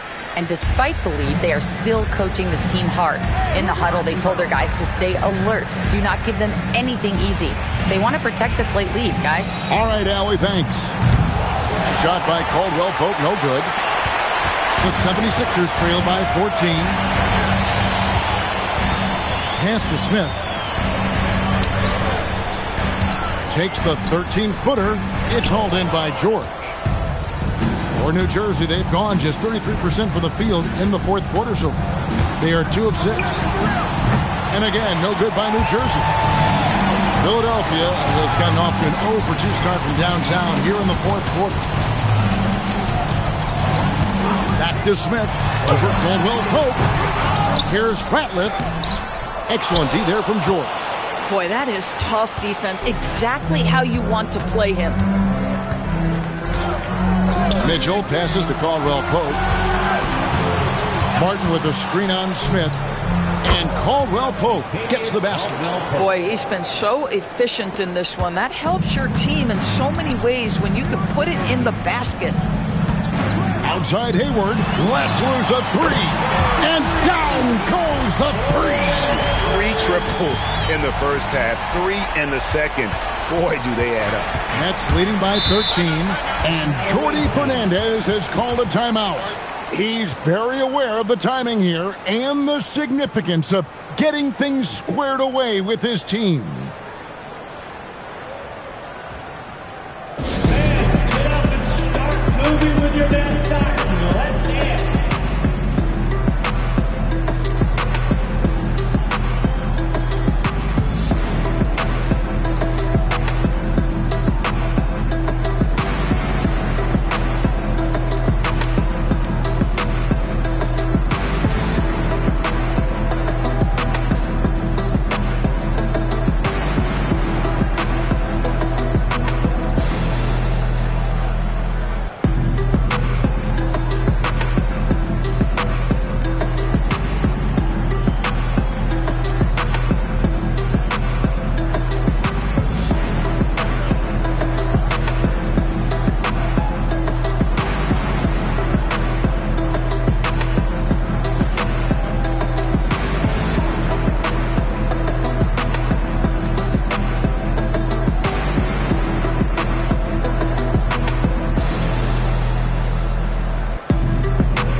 Philadelphia making a change here. Kidd's checked in.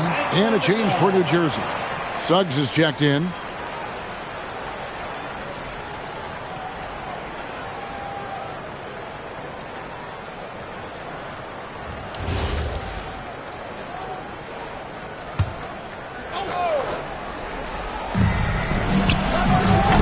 The three is off. Just enough coverage to bother that three-point attempt. Outside Kidd, beyond the arc. Cleared away by George. Hard to figure out how he doesn't knock that one down. No defender in sight. Martin with the screen for George. No good from three. And since halftime, he has just been ice cold. Just can't seem to get anything to go his way. From 7. And yeah, it's good. Oh, beautiful pass. My goodness. Here's George.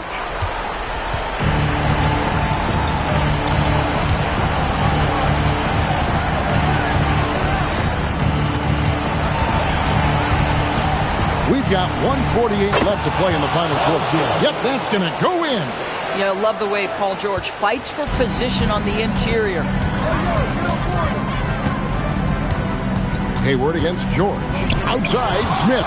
Stolen by Caldwell Pope. Suggs outside. Knocks down the three.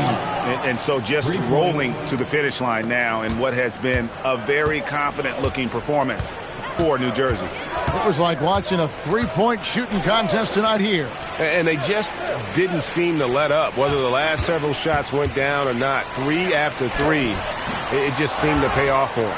And they took charge when it counted, and they'll be notching their 9th win overall. The one player that really stands out, of course, in this one, it was a dazzling game for George. Boy, he makes it look easy, almost like he was just hanging out in the gym practicing today. That's how good it was. Now Kidd, after Jalen Suggs missed from long range. Cleared away by George. Outside, Suggs. Outside, George. It's good from long range. And the Nets lead by 19. But the truth is they've had control of this game. And I couldn't agree more. What makes it that much more impressive, they're doing it on the road. Now here's Kidd. About 7 seconds separating the shot and game clocks. Stewart passes to Ratliff. 6 on the shot clock. Pass to Kidd. Over Suggs.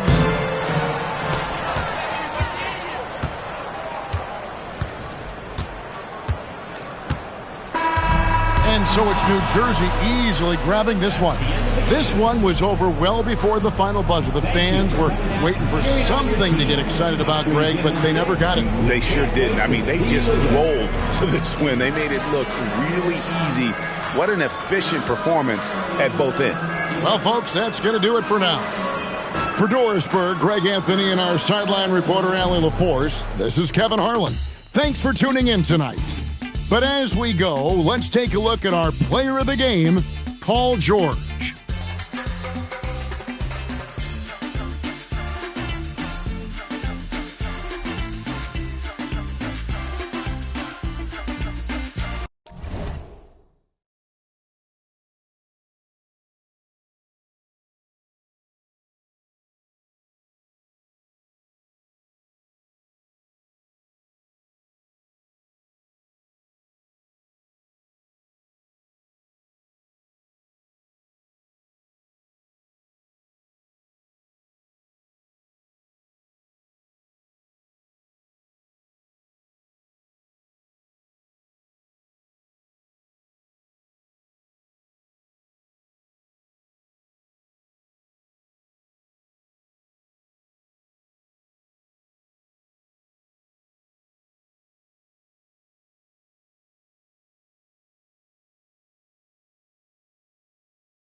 Welcome, sports fans. Thank you for joining us. It's the NBA on 2K Sports. In this game, we'll see the Washington Wizards going up against the Portland Trailblazers. This is Brian Anderson. I've got Tim Legler and Grant Hill at the table with me, and Allie LaForce covering us courtside. Here's the starting group for Portland. Tyrese Maxey is out there with Emmanuel Quickley, and it's Kukoc in at the power forward. Grant, the thing about Jaylen Brown, he doesn't need a lot of space to get his shot off. You know, B.A., he has a quick release and rises high on his jumper. Has a great up fake and can stop on a dime. Usually all the space he needs to find his shot. And it's Maxey missing. All right, let's check in with Allie LaForce. A bit ago, Brian Keefe and I were able to chat. Right away, we got to talking about Jaylen Brown, and he said he's going to make trouble for us. But with strong coverage and fast rotations, I think we'll do a good job limiting his production. Some confident words from Coach on how they'll slow down Brown's output tonight. Back to you. And Allie, thanks. Now here's Maxey. Here's Yao. Ooh, a terrific shot on the turnaround. Drawing those defenders to the lane creates space on the perimeter. Beautiful look. Washington's gone 0 for 2 from outside. Pass to Houston. Now here's Turner. Turner, a screen on quickly. Houston, he drops it from range. Defensively, you can't afford to get stuck on the pick. Well, you just have to communicate those switches. If you don't, it's on you. Now here's Maxey. Last game for him, he picked up 13. Here's Yao. The rebound by the Wizards. Well, they put up a nice win against Chicago last time out. They really had a strong night shooting the basketball. They got hot and stayed hot. Well, I just thought they had the tempo exactly where they wanted it. To me, that was the difference in the game. Maxey feeling it out a bit. And there's a pick from the arc. That won't go for him. Now 0 for 2. For Washington, they've gone just 2 for 4 from the floor. Pass to Houston. Puts up a deep 3 from beyond the arc, and then some. Houston's got 8. Yeah, this period, they're letting him go to work, and it's paying off. Here's Yao. Over Whiteside. Again, the miss by Portland. And they've been producing at a high level. No question. They're in a nice rhythm offensively. A good look from Turner. That's good. And it's Smart with the assist. And Smart has always been a good passer. But in recent years, he's really honed in on his playmaking abilities. And so timeout called by Chauncey Billups here. He's going to take a minute to regroup with his players.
Is checked in for Portland. And Grant, we hear all the time about the rookie wall. Oh, it's definitely a real thing, B.A.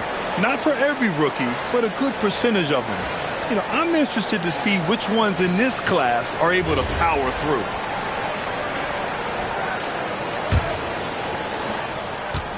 Blazers trail by 6. Pass to Bowen. To end the run. Sends it home from three-point land. You don't want to let him get into a rhythm from out there. Washington's gone 2 for 4 from range to start things off. Here's Houston. This one for 3. Now with a rebound. Just over 3.5 minutes gone here in the first. Back to Maxey. Fires it. Rebound by the Wizards. Whiteside's got 4 rebounds in the game. Pass to Smart. Here's Houston. We saw him go on a scoring rampage last game. He was unstoppable. From deep, Rose. Smart with the defensive effort. Wizards leading by 3.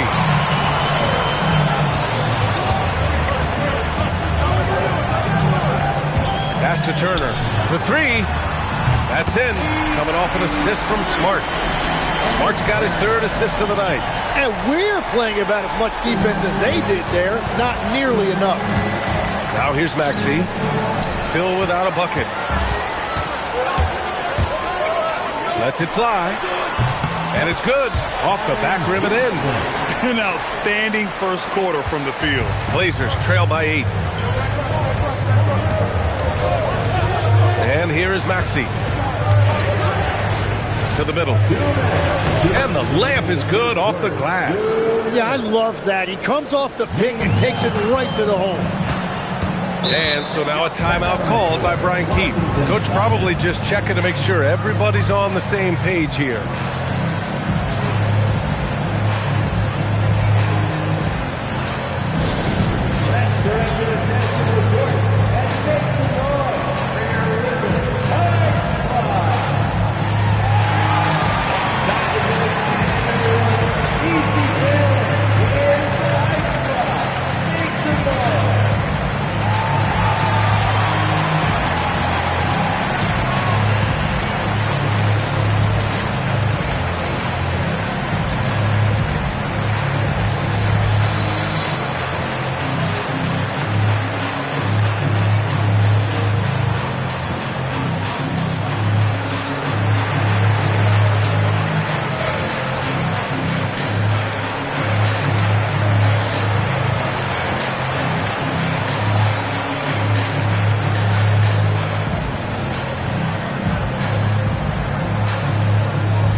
Which defenses have been locked down since the All-Star break? Well, here they are. Washington, number 1. Since the break, here's a team that has locked up their opponents, playing with passion defensively.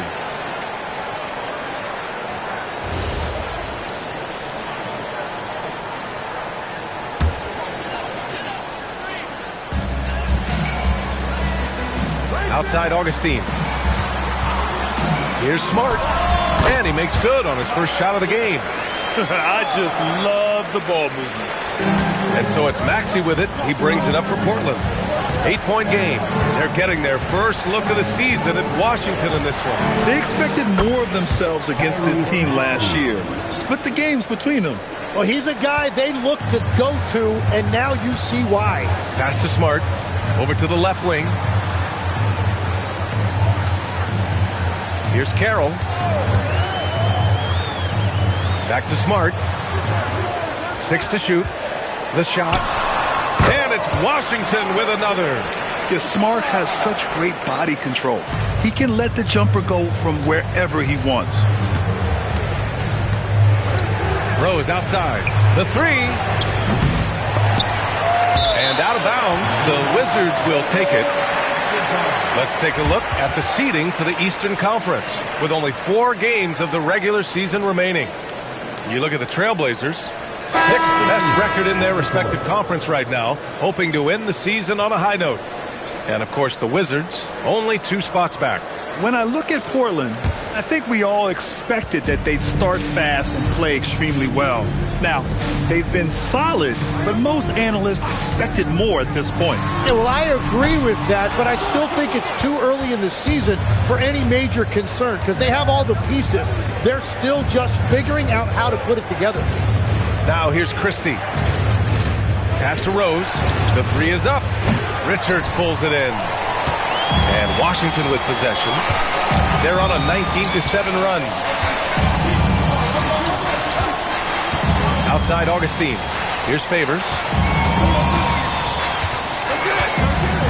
Fader on the way. Doesn't go for him. And I don't understand. Why is he going to the fadeaway? Just go straight up with him. And so it's Washington finishing the quarter with an 8-point lead. What has them in front right now, by and large, they're taking great shots. Back to the game after this break.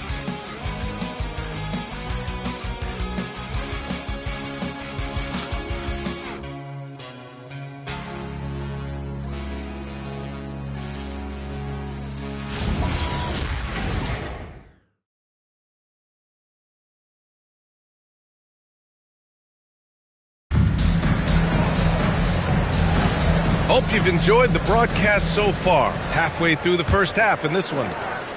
And a look at how the offensive approach has been going so far for the Wizards. Yeah, their early focus on outside scoring has paid off. They're finding plenty of points from three-point land. And their ball movement has been next level. When your team is playing unselfishly like this, that is tough to beat. They've got Nick Richards, Damari Carroll out there with Derek Favors. Then there's DJ Augustine, and it's McDaniel in at the 2. That's the group starting the second quarter for the Wizards. Here's Carroll. No points so far. Soft touch off the glass. And just executing at a high level. I mean, taking what the defense allows and putting in the work. Well, they are making something very difficult look simple right now. Now here's Rose. Pass to Kukoc. The 3. And can't get it to go. Now 1 of 2. And let's send it over to Allie LaForce. Thanks, guys. Jaylen Brown is rounding out his game in all facets. He said, I've definitely worked on my playmaking, just being able to see the floor, making great reads, creating for my teammates, and putting pressure on the defense. Back to you, Brian. Allie, thanks for the report. Portland making a switch here. Quickly's checked in. And so timeout call by Chauncey Billups here. He'll take the opportunity to regroup. There are some big-time players in this league. But who do you think the most clutch players have been over the past decade, Legs? When you look at these resumes, I think you go with the big 3, LeBron James, Steph Curry, and Kevin Durant. But, of course, Giannis dropping 50 in a finals performance wasn't bad either. And I'll throw in the Joker in there as well. Love it.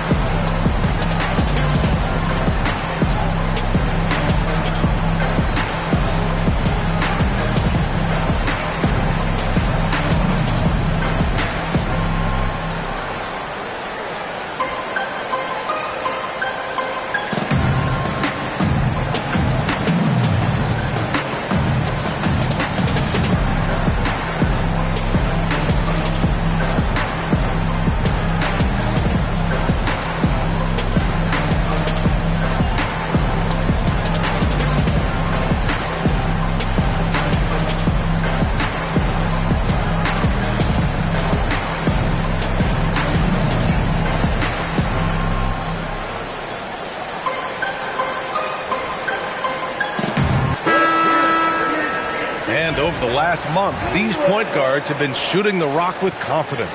Emmanuel Quickly, 3rd. There are just some fantastic shooters on that list. You love point guards who have great touch as well as the patience to wait for good looks. Well, they're patient for sure, but they're also very aggressive. You don't put up numbers like that unless you have a serious killer instinct. Pass to Rose. Spins. Here's Leitner. Portland moving it around. Rose outside from behind the arc. Richards pulls it in. Yeah, and the defense has really got to tighten up on him. I mean, he's just too dangerous from the three-point line. Tim, you've been vocal in your praise for Cade Cunningham, and rightfully so. Well, B.A., on any given night, Cade can be the best player on the floor. He scores, he makes plays, he rebounds, and he processes things quickly. He always seems to be under control. Here's Quickly, following the three-pointer by Washington. Left block shot on the way. Richards pulls it in. Washington leading by 13. Pass to Carroll. Richards with a screen. The three is up. And again, it's Washington with a three. They've been very well-rounded and extremely focused. And because of that, this one looks like a bit of a mismatch. Well, I love the confidence. Keep shooting it. Eventually, he's got to start making some, right? And it's stolen by Rhodes. Now the Blazers on the move. Here's quickly. Oh, Favors with a block. Here's Carroll. Give him 8 points now. Pass to McDaniel. Outside Augustine. Pulls it. Good D by Rose. Blazers trail by 16. Boy, they'd love if anyone could get a bucket. Yeah, their offense has been grinding to a halt. And just a lack of fight right now on the defensive end. Right? At least on that slam it was. That's one way to let a team back in the game. It looked like a let-up from the team in the lead. And now a timeout called by Brian Keefe. He's going to take a moment to give him a breather and talk things over.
Some numbers for Tyrese Maxey. Substitution on the court.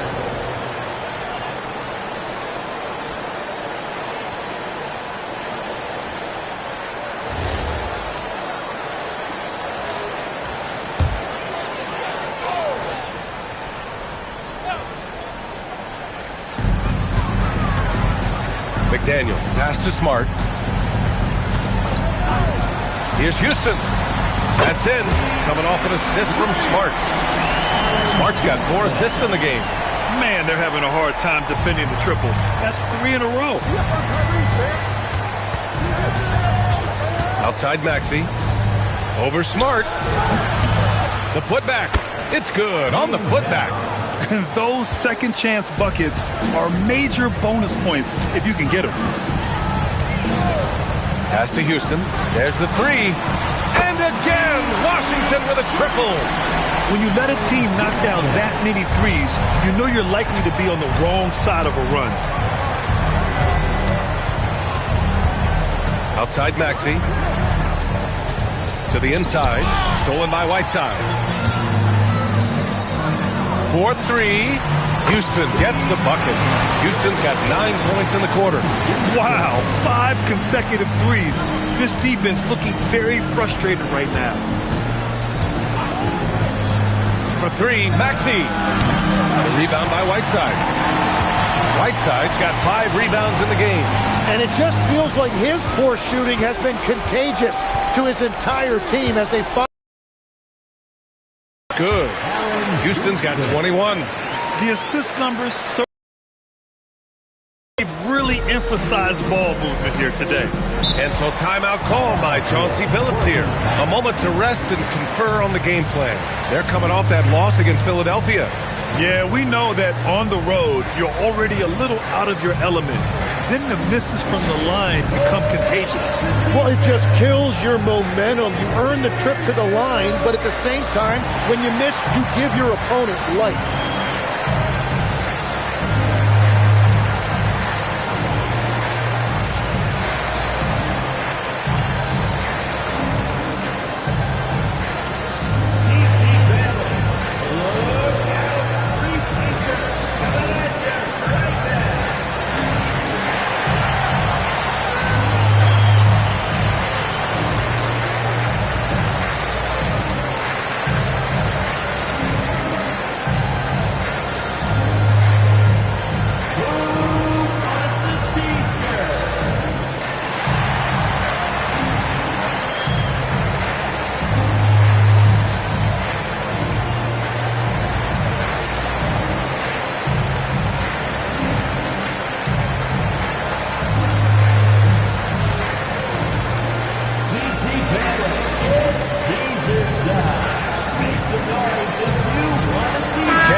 in for Washington.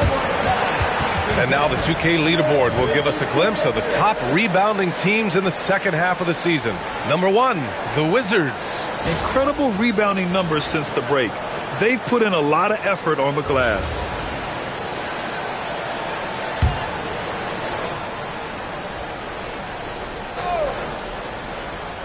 It's stolen by Smart. Pass to Carroll. Back to Smart. And here's Turner from the arc. That's in. Coming off an assist from Smart. Smart's got assist number 7 tonight. They've been the more poised team tonight, and the score reflects that.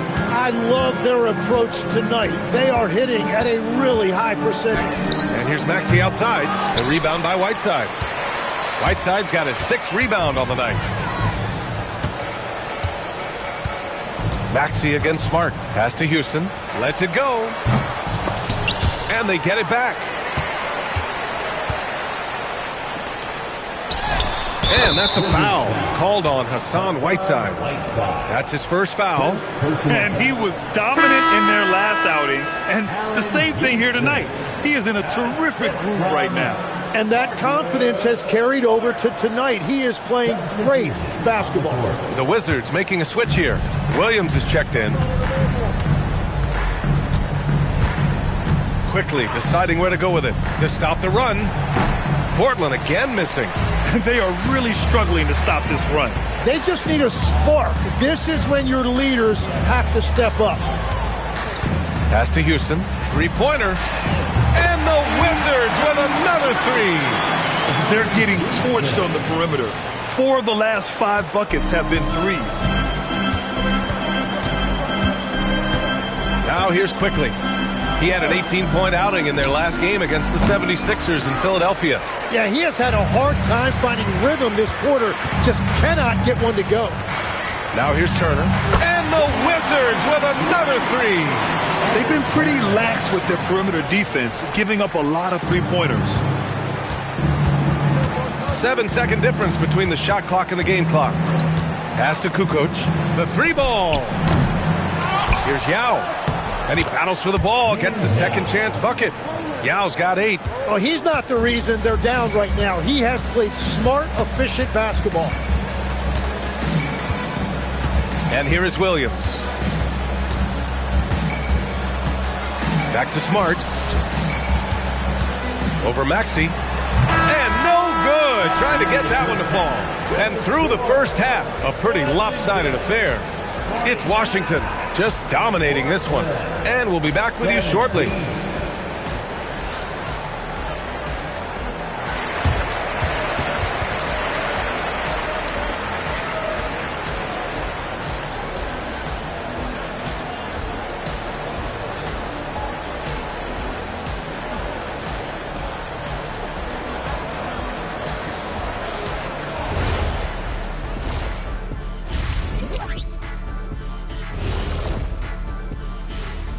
Thanks for joining us, everyone. Let's first take a gander at the rest of the NBA schedule for the night and what's in store.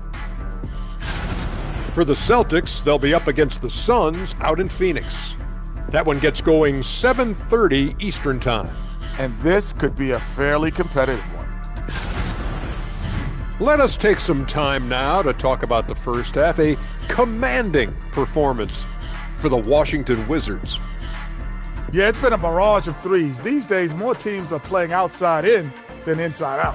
Kenny, you hurt my ears, Kenny. Just being honest, Shaq. Just being honest with our viewers.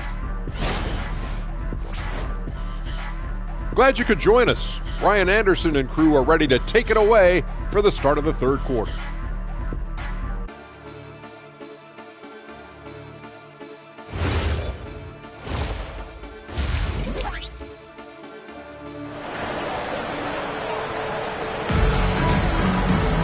And there wasn't too much drama in the first half, but maybe things will tighten up here in the second.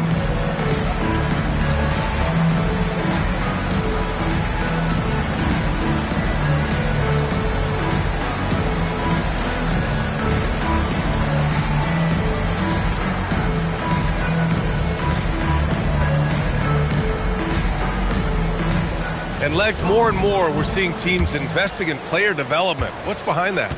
Well, for one thing, more teams understand that your development staff doesn't count toward the cap, so you're open-ended in that regard. There are teams now looking for an edge. On the margins, man. On the court right now for Portland.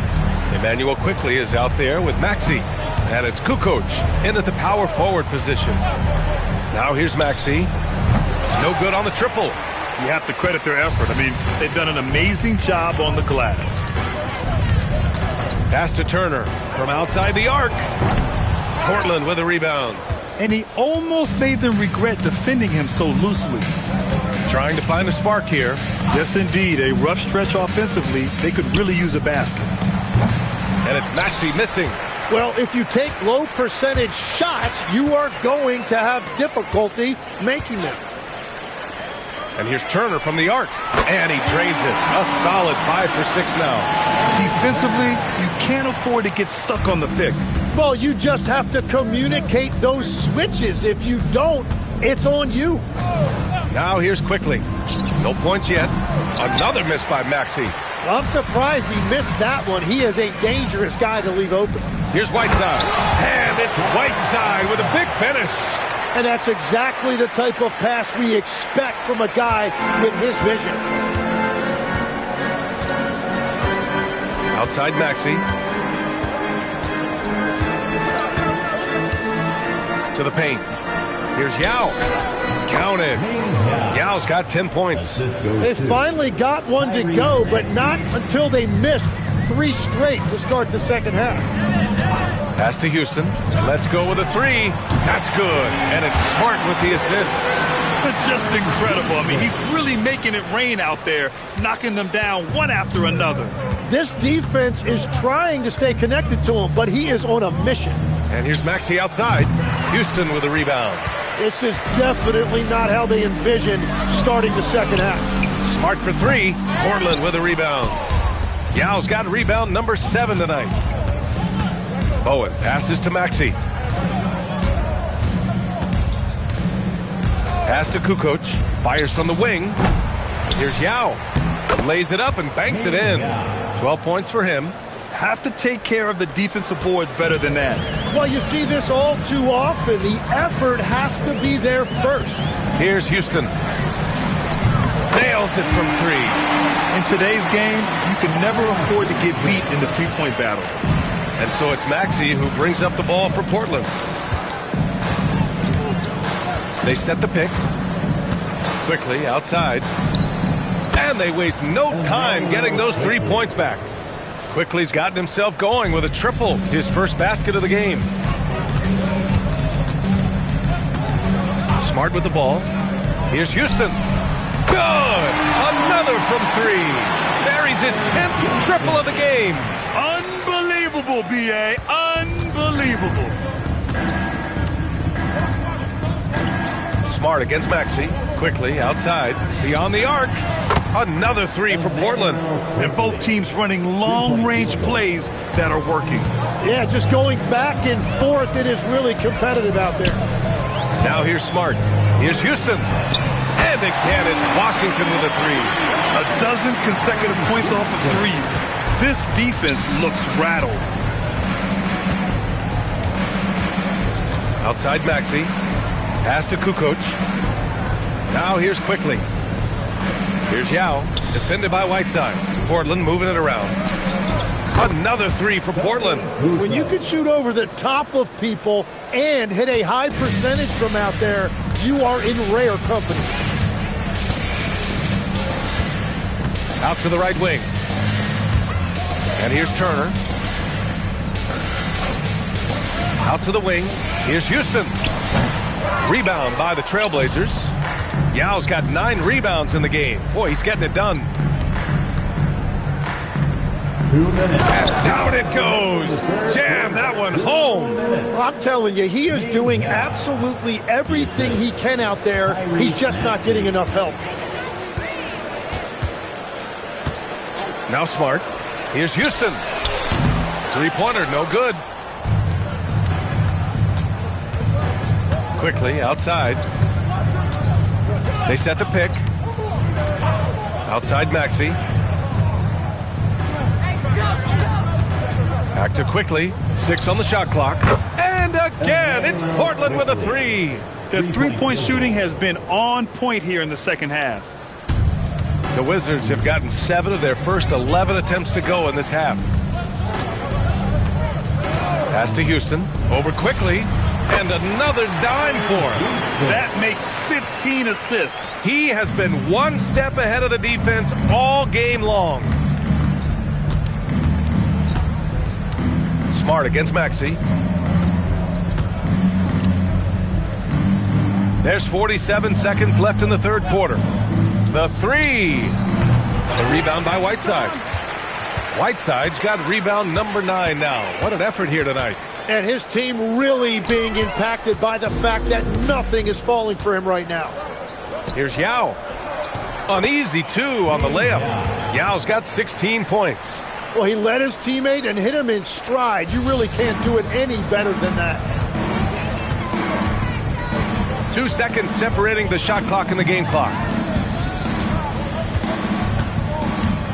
Here's Houston. 43 points in the game. Three-pointer. Here's McDaniel. Whiteside. And the tip-in on the offensive board. That's a pure effort play. Nice tip-in.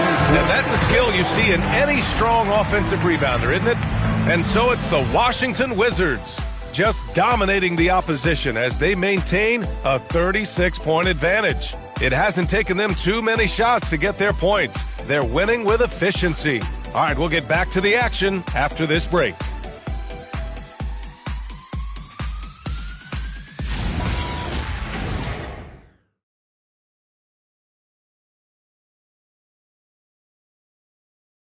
And now we have a moment to reveal our State Farm assist of the game. You talk about painting a magnificent picture with that dime. Just a great decision and a perfect delivery.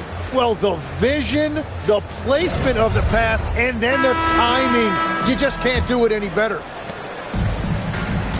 And we reach the fourth quarter in a game that may already be out of hand. They've got Derek Favors. He's out there with Nick Richards. DJ Augustine is out there with Damari Carroll. And it's Gill in at the shooting guard. That's the 5 on the floor for the Wizards. And it's quickly with a miss. And right now, they're +8 in the rebounding category. That's helping them run away with this. Out of bounds. It'll be Portland's ball.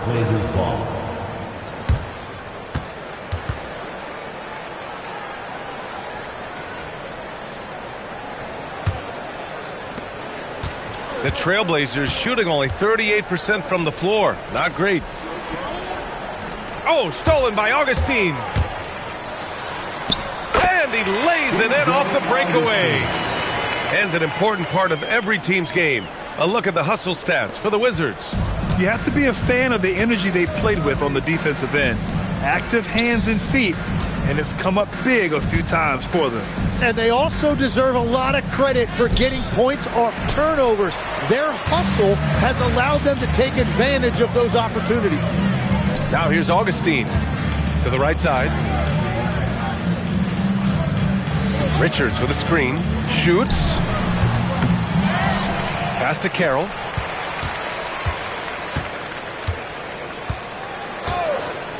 Down to 5 on the shot clock. A deep 3. And the whistle blows. It's going to be on Nick Richards. That's his first foul.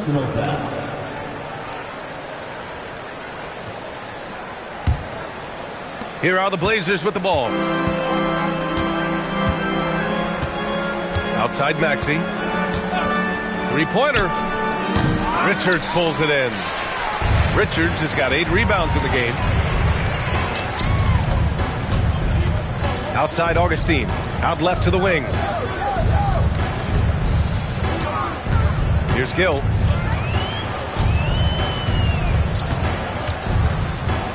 Pass to Carroll. Takes a 3. Portland grabs the miss. And this is exactly who you want taking that shot. He just missed it. Rose outside. Outside Maxey. And counted from 19 feet away. He deked the defenders there, and they thought Maxey was going to dish to a big, but instead, he kept it and scored. Pass to Gill. The 3-ball. And again, Washington, no good. And so it's Maxey who brings up the ball for the Trailblazers. A great fourth quarter, just giving up 2 points. Quickly, outside, back to Maxey. Shoots. Drained it for 2 points.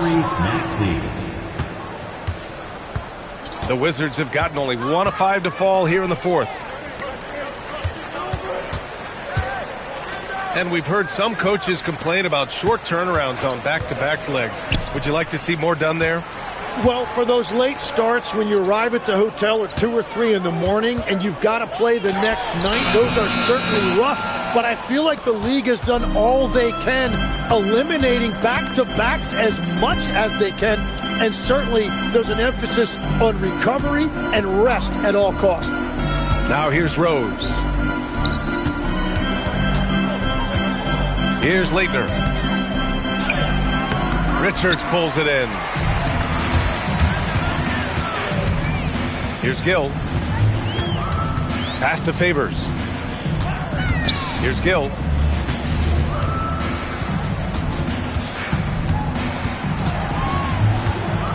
With some arc. Portland with a rebound.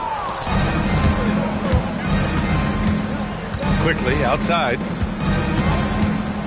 To the inside. Gathering. Oh, he goes up high for the two-handed slam. The bounce pass right on the money. Great setup. Over to the wing.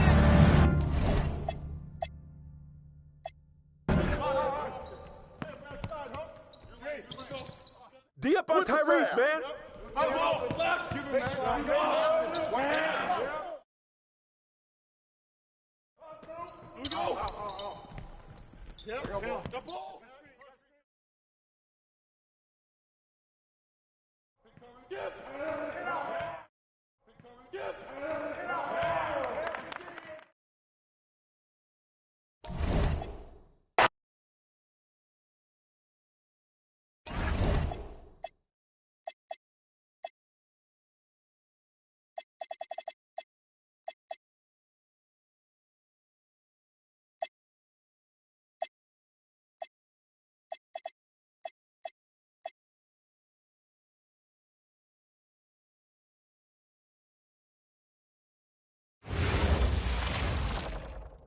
We welcome you to Noche Enemy.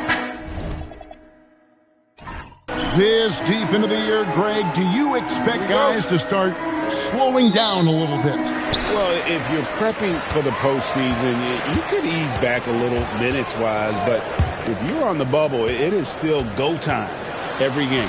And the Houston Rockets starting 5. Flag is out there with Smith. Then there's Allen. And there's Bekovic. And it's Hardaway in at the point guard. Now here's Hardaway. Boy, he just disappeared against Atlanta. They really needed him. Now Flag. 5 to shoot. Bekovic finds Smith. Here's Flag. Off target from three-point range. Now the Bulls with it. Williams with the ball. Hardaway picks him up. McDaniels outside. Back the pass to McDaniels. Now Levine. It's good. He makes his first shot of the game. Levine has a really good knack for when to fire off the catch. Absolutely dangerous offensive play. And some nice passing there by Houston. He lobs up the alley-oop pass. And Smith with the stuff. And that was Pekovic with a nice screen. And I tell you what, as big as he is, he can really put a screen on him. Like the pass to McDaniels. And here's Levine from outside the arc. Sinks the three-pointer. Levine's got 5 now. Hey, he's one of the guys you don't want to give space to. Levine can do a lot of damage from deep.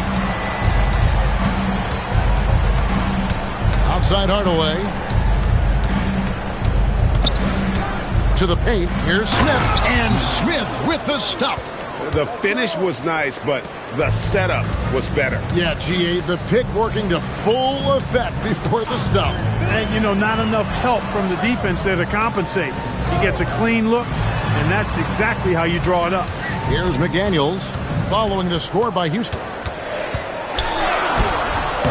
Rebound by Smith. Rockets have gone 2 of 3 here to start out the game. Kicks it out to Allen. Puts up a 3. And Zach LaVine pulls it down. Bulls have gone 3 of 4 from the field to start out the game. McDaniels outside. LaVine is screen on Pekovic. And the officials will call the illegal screen right there. And beyond the leaning, you could see his feet more set on that screen. Easy call. Yeah, I agree. You know, sometimes that can be a tough call for the refs to make, but not that time. It was easy there. Now here's Hardaway. Black defending. Pekovic with a screen. Mozgov with the steal. LaVine with it. Hardaway picks him up. And that's out of bounds. Chicago will retain possession. A moment now to see the numbers for Smith. He's averaging 11 points a game, 8 rebounds, and 3 assists. And he's such a big part of what they do offensively. Yeah, he's just got that nice feel, that sixth sense, knowing where to be on the floor to help his teammates generate points. Now, here's McDaniels. He's been playing a big part of their offensive scheme, averaging around 15.5 points a game. And the 3 ball is good. They've missed just 1 of 5 shots so far. I like the look of this offense. So, Clark, when you watch Anthony Black, size, playmaking, defense, a lot to like here. That is a fact, for sure. The 6th pick in 2023. Shooting was the question mark, still is a bit, but I tell you, that's the one area of the game you've seen over the years. Many players make great strides in refining their shots because of the work they put into it. I don't think he's going to be any different. Here's Black. McDaniels outside. Pass to LaVine. There's the triple. And the Bulls another 3. Yeah, this looks like a pregame shoot-around with all the threes they're allowing. Last outing for Houston, it was a loss to the Hawks. You guys, you just can't afford to give away points from the foul line. Not in the NBA. Teams are just too talented. Yeah, and you know, to come up short at the line is frustrating because that's controllable and it's actually a free throw. So you feel like you leave loose change out there when you don't convert. This is as good as it gets for a first quarter in terms of shooting the basketball. You're exactly right. I mean, everything seems to be dropping. Impressive scoring here. And the Rockets making a change here. Butler's checked in. At the line for 1, Mozgov.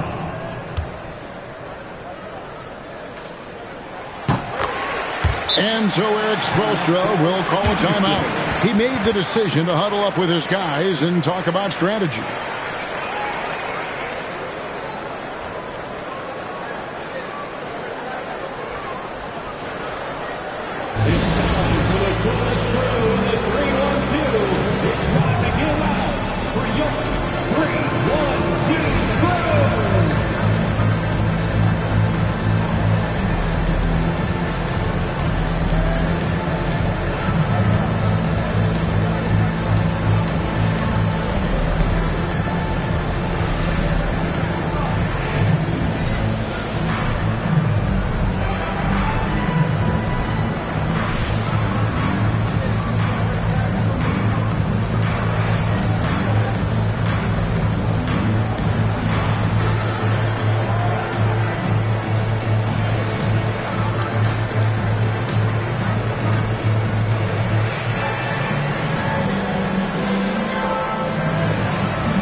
If you're wondering who's been the best among the men in the middle, look no further. Here are the leaders in rebounding for the second half of the season. Timofey Mozgov, number 1. He has taken his rebounding very seriously since the break. It's really paid off for him and his team. Rockets trail by 9. Allen outside.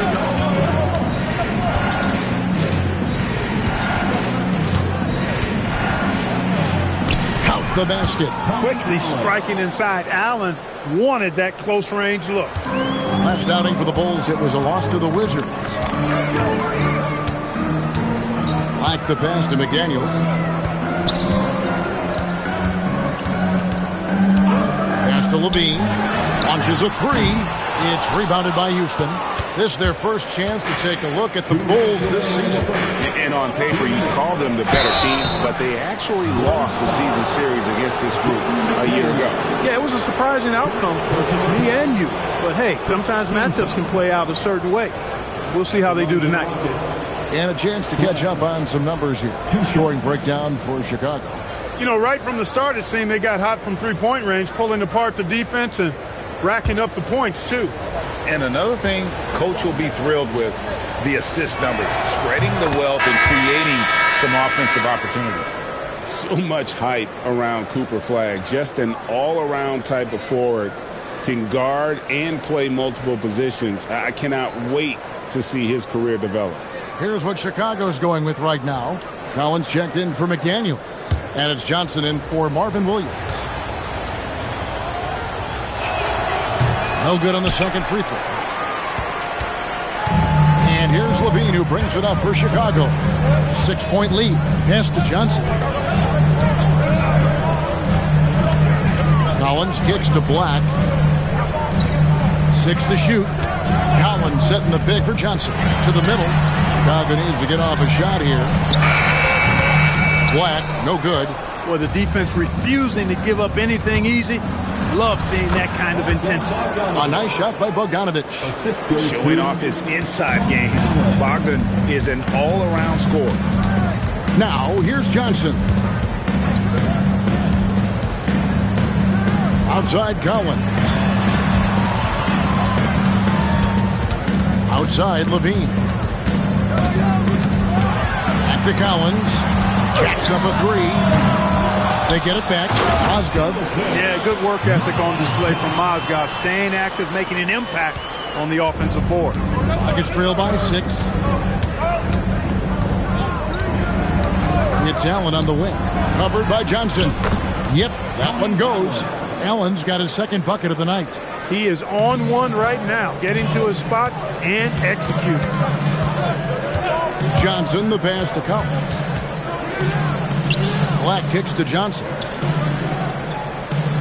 Collins, a screen on Allen. Johnson dishes to Black. Ready by Bogdanovic. The shooting numbers just aren't there yet in the quarter. Pass to Flagg.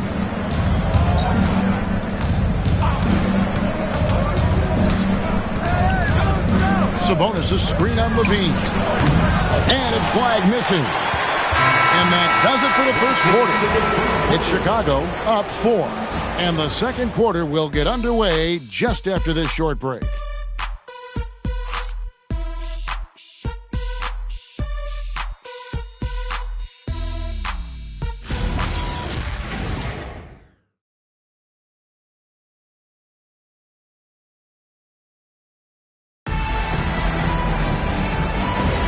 And we welcome you back to our special Noche Latina broadcast as the second quarter getting going right now. And looking at what we've seen so far from the Bulls, guys, what do you think? Coming in hot. They were sharp from the perimeter right out the gate. Well, the player and ball movement has been excellent. Finding space, operating in space, and when they've gotten open shots, they've knocked them down. So with Butler sitting on the bench, this is who Eric Spoelstra has on the floor. They've got Chalmers. Flagg is out there with Joe Smith. That's Tony Allen. And it's Pekovic in at the 5. Here's Flagg. Rebounded by Allen. Chicago leading by 4. Pass to Grimes. And stolen by Flagg. Down low. Out to the right wing. Back to Smith. Goes straight to the defender for the dunk. Draws the foul. He'll go to the line. That one on Collins. Aggressive stuff from Smith against the foul, not letting the contact throw off the shot at all. And this is his first trip to the line tonight. Charlie Villanueva's checked in for John Collins. And the Rockets making a change here as well. Butler's checked in.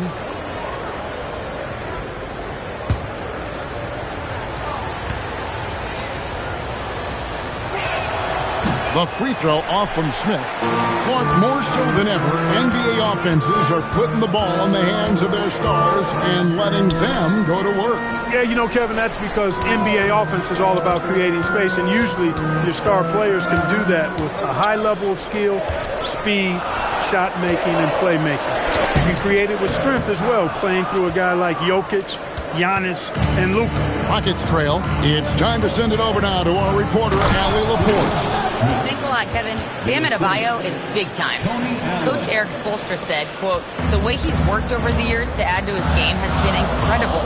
He's one of the best passers on the team, and he's not afraid to take the shot in a big moment. He cares deeply about improving, and you see it in the results of his work.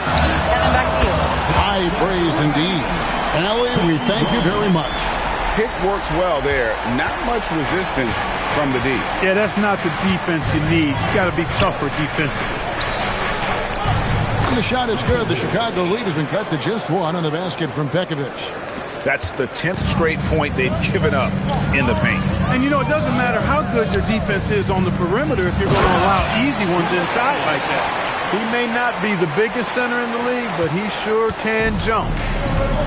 Rockets have gone 3 of 4 from the floor here in the second quarter. Allen passes to Pekovic. Now flagged.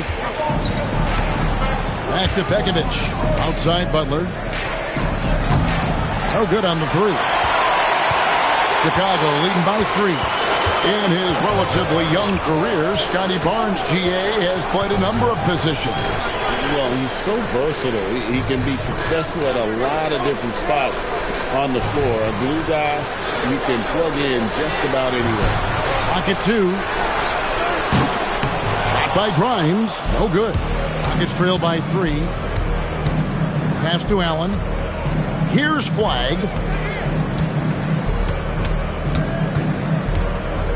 Back to Allen. Now flag.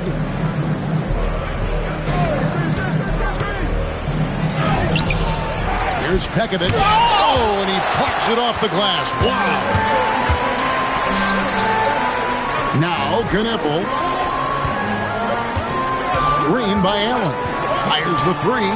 Knippel with the bucket. Now it's a 6-point Bulls lead.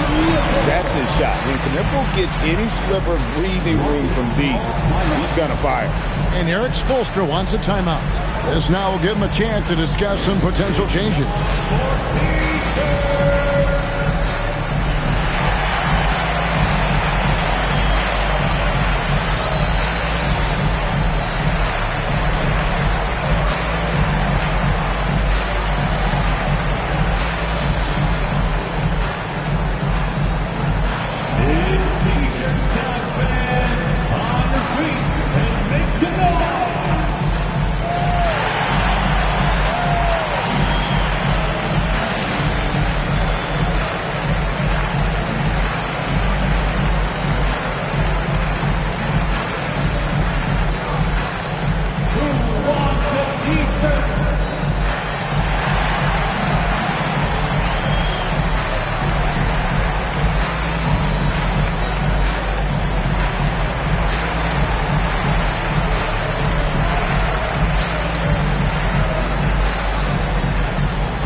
With the new group.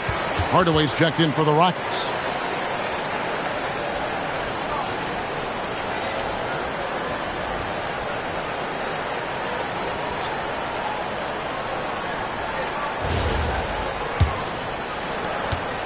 Rockets trail by 6. Pass to Pekovic. Here's flag. Now here's Hardaway. Houston needs to get a shot off. From deep. And it's flag missing. And not allowing the shooter even an inch of breathing room on that one. And, guys, that's exactly the kind of high-impact defense they want to see out of him. Now here's Williams. Still without a basket. McDaniels kicks to Black. Here's Mozgov. The shot comes out. Smith with some nice D. From deep here in the second. Levine against Allen. Hardaway from outside. The Rockets again can't hit. Chicago leading by 6. McDaniels dishes to Black. 2 minutes. We've got 1:55 left in the first half of basketball. For 3, Levine. It's rebounded by Houston. Pekovic has got rebound number 5 here tonight.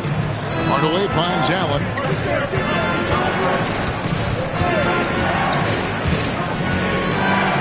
Back to Hardaway. And a great assist by Allen as that one goes in. And Hardaway is a volume shooter from deep for a reason, because he's capable of doing damage from there. And Billy Donovan wants a timeout. Coach needs a moment to talk things over.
Checked in. And a quick look at some of the numbers for Zach LaVine. He's been playing a much bigger role in their offense over the past 5 games. It comes across in his usage rate, which has gone up during that stretch. We'll see if they continue to lean on him here tonight. .124 left in the second quarter. Pass to Black. Hardaway with the steal. Allen passes to Hardaway. Now Flag. Yes, and it's Hardaway picking up the assist. Flag's got the game tied up here for Houston. Ready for the feed. Cooper Flag is a player. You have to run off that shot. Back the pass to McDaniels. Now Levine. And it's Anthony Black with the foul. That is his first foul of the game. Personal foul. First team foul.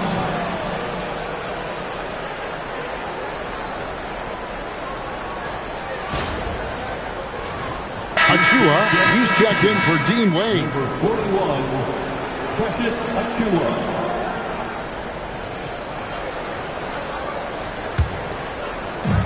Rockets have gone 5 of 11 from the field since the beginning of the second quarter. It's Pekovic. It's out the key. Pass to Flag. Outside Hardaway. Shot clock at 6. Spins. From the arc. Chicago grabs the miss. Mozgov's got his 5th rebound right now in the game. Levine can't hit. Hey, even guys at his skill level will miss those from time to time. But it doesn't happen often. Here's Flag. And no luck with that time on the buzzer beater. It's all tied in Chicago. Now we have a moment to go courtside. Allie LaForce has got something for us. I'm here with Billy Donovan, and Coach, you look at the team's execution defensively. Are you pleased with what you saw? I thought we defended well. I think the problem was we fouled too much. You know, had some turnovers that we wish we'd have had back. But overall, I think when we were settled in the half court, we defended well. Coach hoping they can stay settled in the second half, guys. Thank you, Allie. And folks, don't go away. Halftime is here, and we'll be right back with you after this break.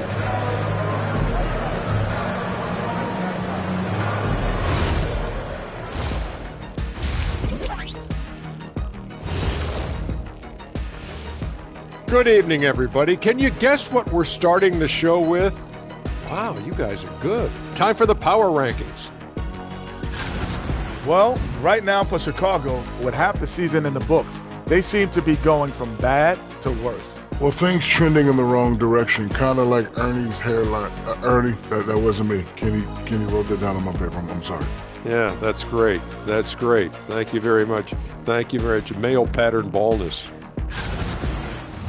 So as we switch gears to look at Houston, quite a battle for the Rockets in that first half.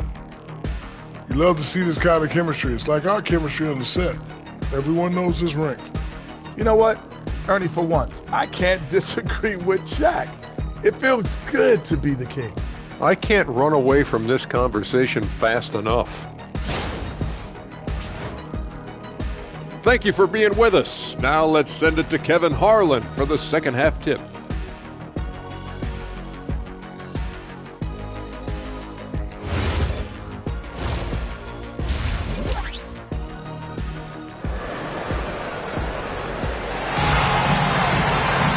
And as we get into this third quarter, as we've seen so far, neither team able to create much separation on the scoreboard yet. You look at Zach LaVine, he's really been playing well. And how about the amount he's contributing in the scoring column? Through 2 quarters, he has been terrific. And you know what? They've come at him a few different ways defensively, and nothing has slowed him down. Rocket shooting pretty good tonight at 48%. We've got Williams. Anthony Black is out there with Zach LaVine. Then it's Jaden McDaniel. And it's Mozgov in at the center position. So that's the 5 in the game for Chicago.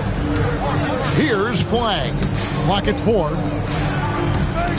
Here's Allen. And trying for the go-ahead basket. It doesn't go in. McDaniels kicks to Black.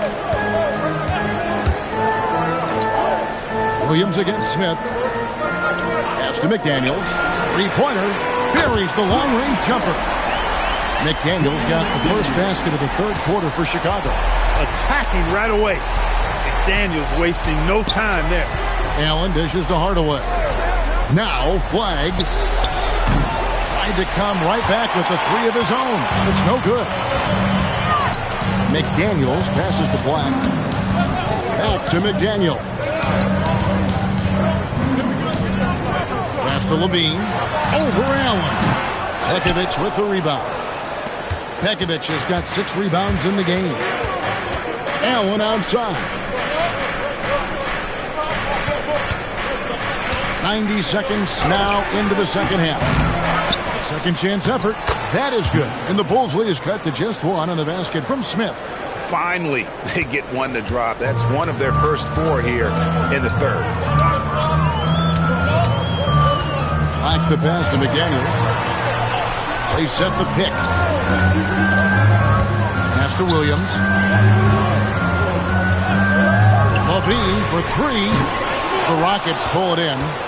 Well, if he can somehow get into a rhythm offensively, I think they could stretch this lead.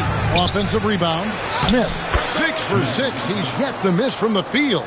He's a big reason why they're on top. I imagine they'll keep feeding him. I would. Bounce pass Black. And again, no good by Chicago. And they're 1 of 4 here to start the second half. Just over 2.5 minutes gone by here in the second half. Out to Smith. Houston moving it around. Williams against Hardaway. Pass to Flagg. There's the 3. No good there. It's not his night, but his teammates have picked him up. LaVine finds Black. McDaniels. And he uses the glass on the lane. McDaniels got 5 points now in the quarter. Basically just ignored that contact inside Really tough finish by McDaniels. And Eric Spoelstra wants a timeout.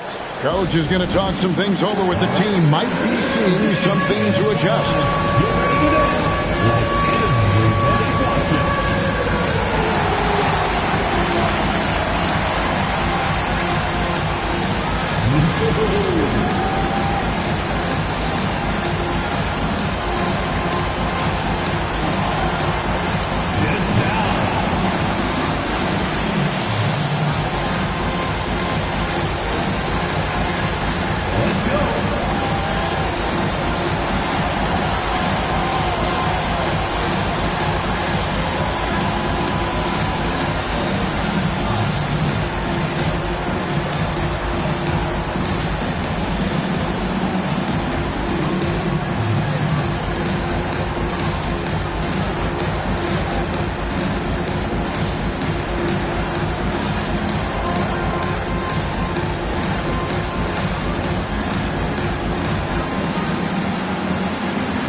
The moment. Let's check out the stats for Zach LaVine, breaking down his play since the All-Star break. Averaging 22 points per, 2 assists, and 2 rebounds. Well, you know that he can put points up in a hurry, and he leads this team in scoring. Yeah, I think he's got a great sense of how to keep their offense going and being productive. If somebody else is having an off night, then he kind of steps in and fills the gap. It's stolen. To the paint, there's Mozgov, and he floats in for the easy two. Credit the assist on that one. And I'll tell you what, at his size, once Mozgov gets the ball that close, it slides out. LaVine against him. Pass to Begovic. Outside Hardaway. Shot clock at 5. The Rockets again can't hit. And you know what? He's just not on his game, no doubt about it. Their deficit isn't totally on him, but he has not been an asset for his team. Now here's Williams. Still scoreless. McDaniels kicks to Black. Over Hardaway. Black, no good. He is single-handedly dropping the temperature in here with that cold streak. And he's got to find other ways to contribute then, because his shot making is not happening right now. Here's Flag. Taking a look at the scoring numbers. Right now he averages about 9 points a game. They get it again. Smith. Lucky 7 drops in. He's perfect from the floor. 7 for 7. Good free work on the boards that time by Joe Smith. Got the offensive rebound and then went right back up with it. And Billy Donovan wants a timeout. He's going to take a few moments here to check in with his team and regroup. Make the noise for your incredible.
Checked in for LaVine. Boy, 3 games left until the start of the playoffs. Let's see how the East will look. You look at the Rockets. They're 10th in the conference, still looking to claim a spot for the playoffs. And checking out Chicago, tied up with them. And I think for the Rockets, their slow start to this season has brought some of this team's issues to light. And this is a team that I didn't think had any issues to speak of. Neither did I, but clearly they're not the dominant force we thought they'd be. They've got some kinks to work out for sure. Here's Black, outside Williams. Johnson surveying the floor. Here's McDaniels. A three-pointer is right on target. McDaniels got a pair of threes now here in the third for the Bulls. Rockets trail by 4. They could use a big shot here to get this offense going. Too many empty possessions. Right now, they need a basket. Smith the pass to Allen. Here's Flagg. He's guarded by Williams. Just 4 to shoot. Trying to break that ice-cold streak. And Flagg with the layup. Flagg's got 6. Great work off the pick by Flagg. The rookie taking advantage of that space he created. McDaniels outside. On the wing, Johnson.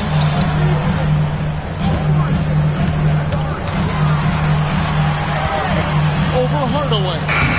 Johnson can't get it to go. And the rebound battle split evenly thus far.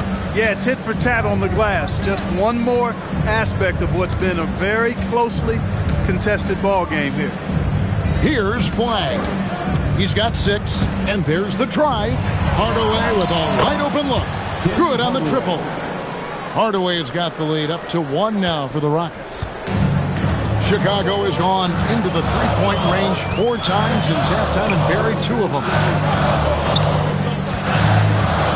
Pass to McDaniels. Releases.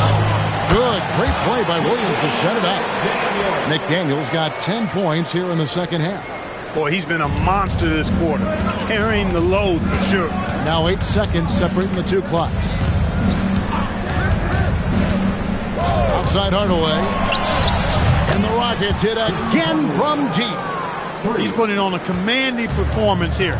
He's hit 2 3-pointers in each half now.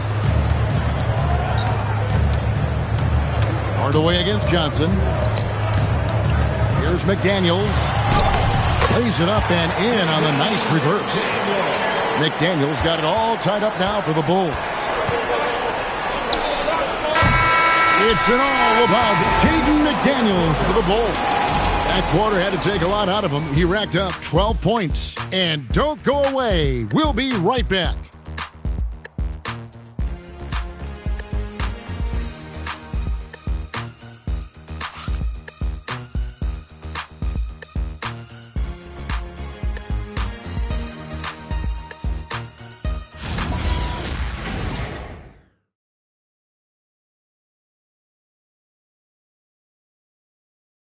Now let's take a look at our assist of the game presented by State Farm. And he sliced the D wide open with this feed. They had no chance to prevent that basket. Yeah, that's just a brilliant read of the defense. I mean, it was also excellent anticipation of the movement of his teammates before the pass. Just great harmony on all sides.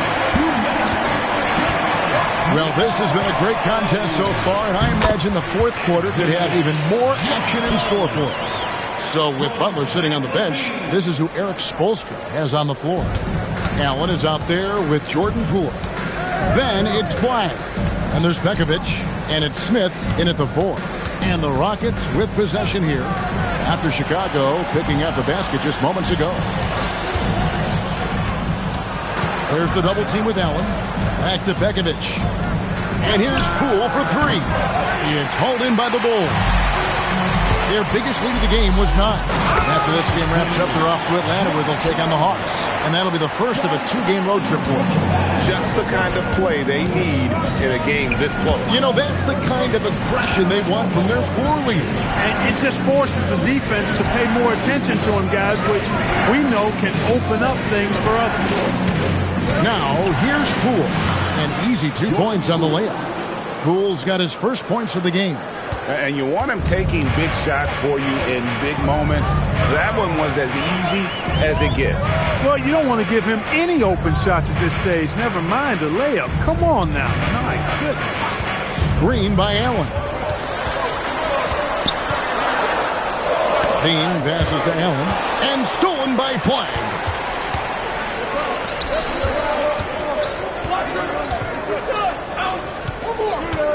And here is Poole. Pass to Flagg. Plays it up and banks it in. And it's a tie ball game. just a problem inside. Flag just burst through the contact. And Billy Donovan decides to call timeout. There was no hesitating. He wants to talk to the team right now.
He's checked in for Chicago.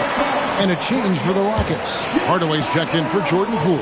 Now we'll hear from Allie LaForce, and she's got a story for us. An update. Allie? Hey guys, Billy Donovan was just reviewing the plan with his team.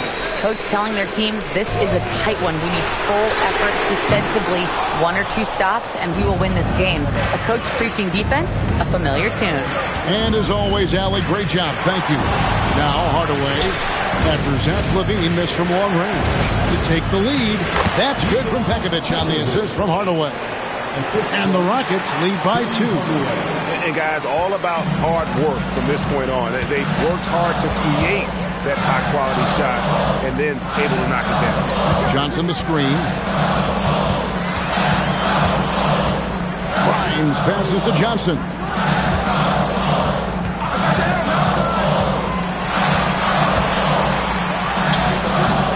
And again, no good by Chicago.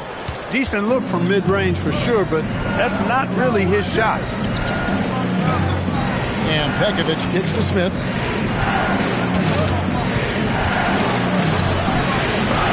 And the rejection by Collins. Grimes with it. Now Smith defending. Grimes with the bucket. And that's right in his wheelhouse. Looking to make an impact when it counts. You know, they want the ball in his hands here because they trust him to hit all the big shots. And timeout is called by Eric Spoelstra. It's a chance for them to regroup and refocus. Chicago making some changes. Daniels, he's checked in for John Collins. Williams comes in for Quentin Grimes. And Black's subbed in for Johnson. Now here's Hardaway. And looks like the illegal pick was set. Yep, that's right. That'll get their attention. And not the most common call you'll see in the NBA, but hard to argue that pick wasn't illegal. Yeah, you know, the officials aren't nearly as lenient as they used to be on that call. As a matter of fact, I know I got away with a lot of those in my playing days, but that was 40 years ago. Black with it. McDaniels outside. Offline with his 3. It's Hardaway with the drive. Pekovic with the screen for Hardaway. Here's Smith from outside. That's off. And even without that 3-ball dropping for him, the defense should have done more on that last play. McDaniels. The length that McDaniels brings gives him an advantage against the smaller defender, sometimes drawing a foul like he did there.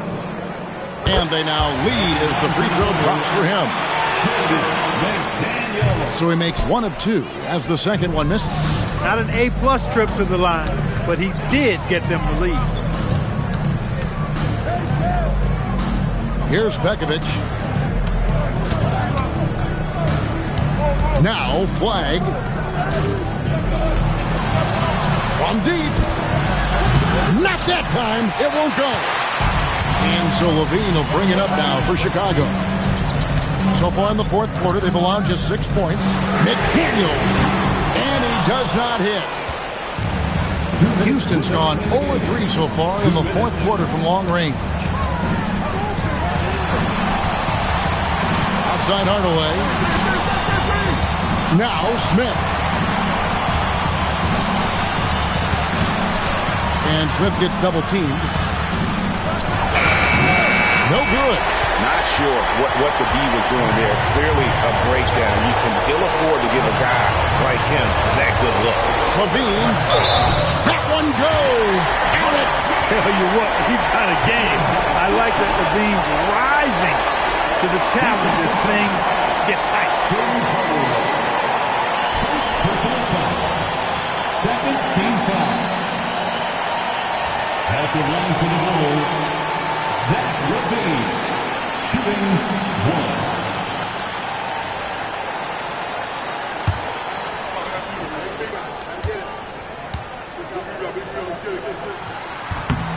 And really just a great rhythm at the line, whether it's a big lead in the first quarter or with the game hanging in the balance. Now here's Hardaway.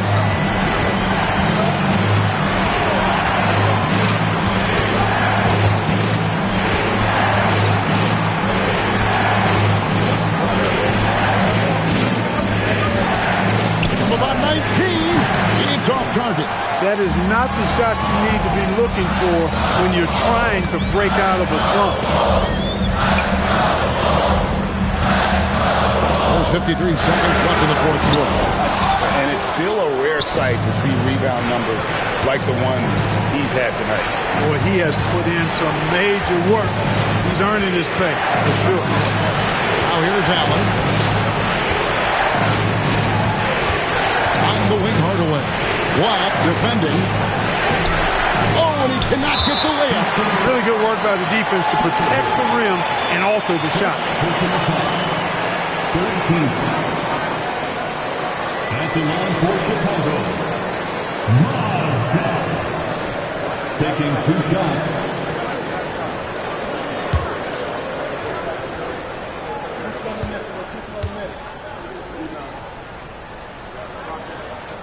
It's the first, and that puts them up by 5.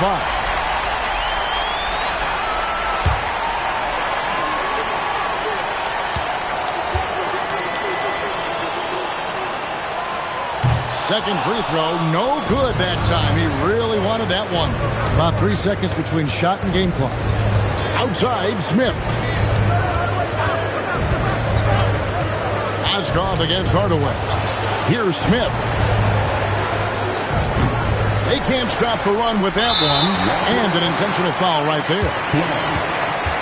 First personal foul. 4th team foul. At the line for 2, Black.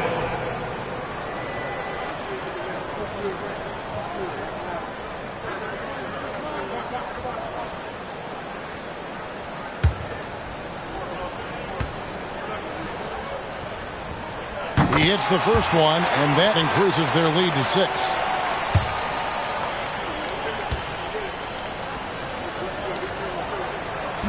He's off on the free throw and able to get that second one to drop in. Now a timeout called by Houston. 6 seconds left in the fourth quarter. Any ideas on strategy being discussed right now in that huddle?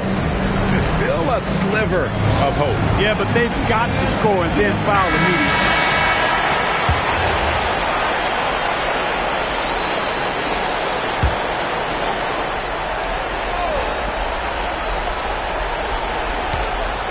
Right side Hardaway. For 3. So the Bulls win it. Probably a little closer than they would have liked it, but a win nonetheless. Yeah, but I really got a sense that the fans gave them that emotional boost.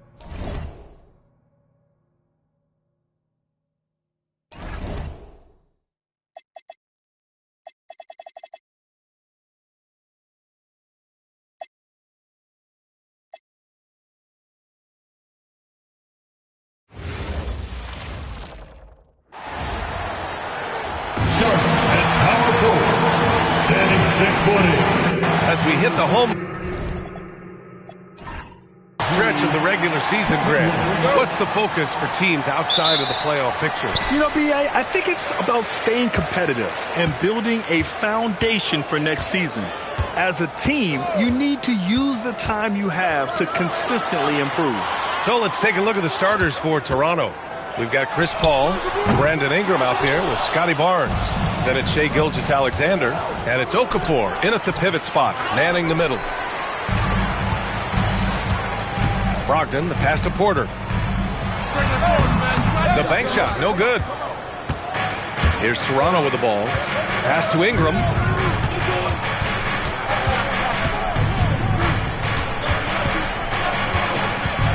The kick out to Paul. Fires the three.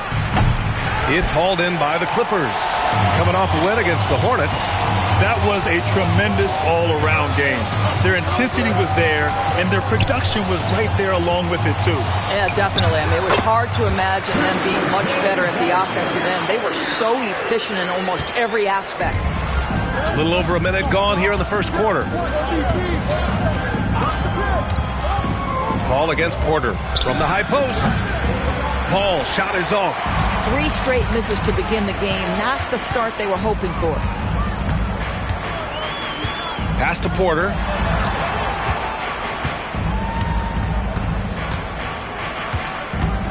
Wiseman, a screen on Paul. Porter from outside. And that one's good. Wiseman. Just taking it right to the rim, and no one was there to greet him. And I think defensively, that is not the way you want to start. Giving up high percentage looks, that doesn't typically end well. Now here's Barnes. Here's a three from Paul. That won't go either for Paul. Not an ideal start for them. Still looking for their first field goal after 4 misses. And Doris, when you have a veteran roster with some of the injury history of these Clippers, load management becomes a big consideration. And B.A., how impressive is the resiliency of this team in the face of all that injury history they have? Credit the front office for the depth they have developed and the coaching staff for their incredible adaptability. It is nothing short of remarkable. Just brutal. I mean, 5 straight misses to begin the game. Porter finds Hardaway. And here's Wiseman. He's guarded by Paul with the fadeaway. And Wiseman the bucket on the assist from Hardaway. Wiseman's got 6. Boy, how about the timing, the delivery? That is exactly how you set a teammate up. And so now a timeout called by Darko Rajakovic. He's going to take a minute to regroup with his players. Outplayed in their previous game on their schedule, losing to the Cavs. It's simple. Your defense has to be razor sharp on the road. You really want to take the crowd out of the game. Easier said than done. I'll tell you this. It looked like they wanted to get out of town as quickly as possible. The problem is their defense went with them.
Season rolls on. Let's look at the leaderboard. The best bigs from beyond the arc.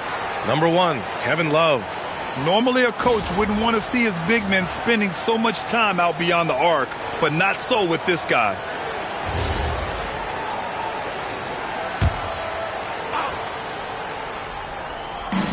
First quarter of play, and we're about 3 minutes in. Pass to Paul. Love against Ingram. Outside Barnes. Shot clock at 6. Paul for 3. Sinks the tray. Absolutely automatic in catch-and-shoot situations. Go ahead, CP3. We see you. And we're approaching about 3.5 minutes played in this first quarter. Gets the three ball to go. Man, this is just fun. These teams are trading threes back and forth. Well, that three-point shot just gives you so much room to operate on the offensive end. Pick by Okafor. It's Barnes on the wing.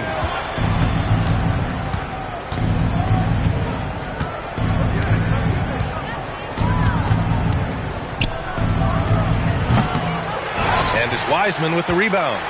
That's a decent look for him. He just couldn't convert. Love, a screen on Paul. Porter from outside. Rebound, Toronto. And this matchup with Los Angeles, their first meeting of the season. Last year shows that having the better overall record doesn't mean you're going to dominate the lesser opponent. Chris Paul is as competitively tough as they come. Good finish on the interior. And so Ty Lue calls a timeout. He might have seen something and needs to review with his guys.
Los Angeles. Johnson comes in for Malcolm Brogdon. And it's Trae Young in for Porter Jr. The Raptors making a switch here.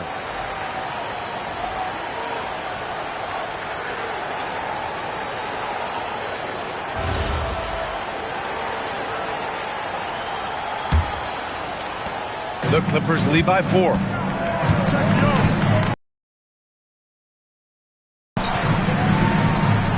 Love for 3. Drops in the 3. Love's got 6 points. This is why you can't lose sight of Kevin Love even for a millisecond. He's an absolute sniper from deep. Back to Paul.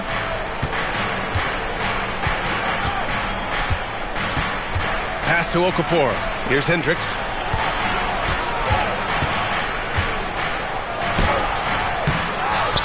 Left side Paul.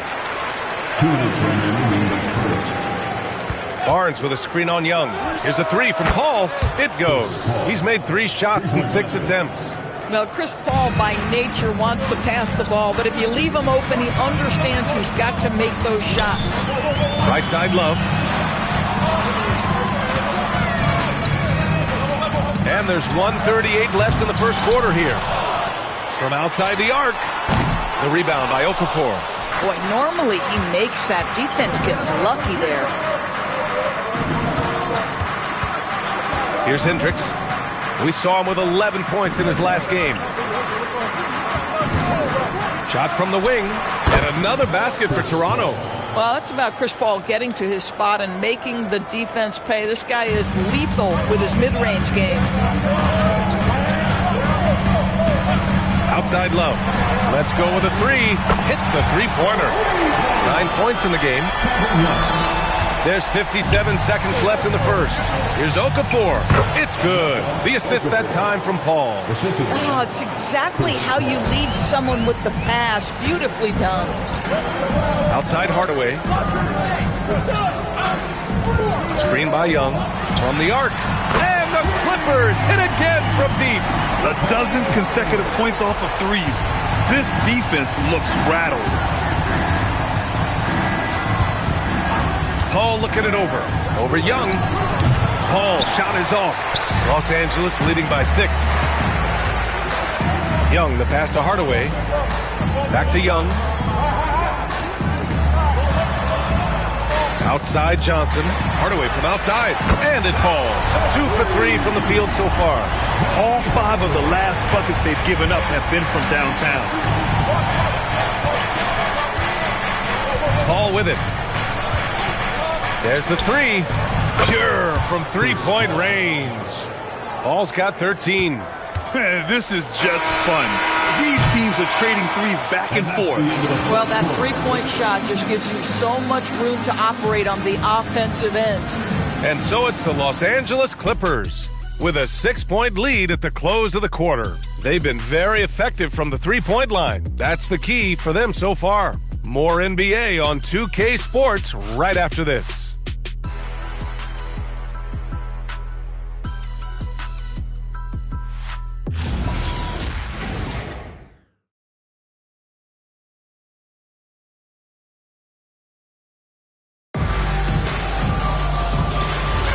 If you're just joining us, we played through one quarter in this one.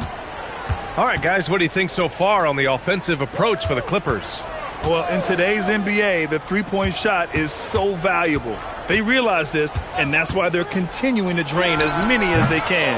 Yeah, and what an excellent display of passing in the early stages of this game. A good deal of their points coming directly off quality passes.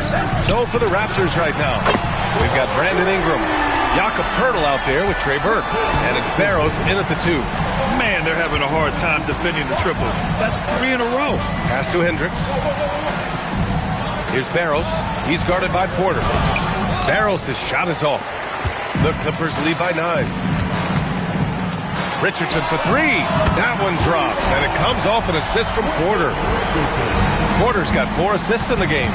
Well, Doris, one of the highest compliments you'll hear about ball handlers is saying you can't speed them up. That's exactly right, PA, because pressure against the best players doesn't bother them. In fact, the greatest players want more than one defender because then they know that puts their team at an advantage if they can make great decisions. Here's Porter. The Raptors making their last shot. The 3 is up. It's rebounded by Hendricks. And he probably thought he was going to bury that one. Here's Barros. Misses the layup. That's their plan to get him an opportunity to finish in tight. That's a miss they can live with. Porter's shot is off. Raptors trail by 10. Here's Hendricks. That one goes. Now he's 1 for 2. Boy, when this guy has got his rhythm, he can be tough to guard. And Young has got the ball here for Los Angeles. And so Ty Lue calls a timeout. And we might see some changes. Coach potentially looking to adjust. Let's give a round of applause for Young.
For the Clippers, Alexander, he's checked in for Toppin. Hardaway comes in for Richardson. And Malcolm Brogdon is subbed in for Young.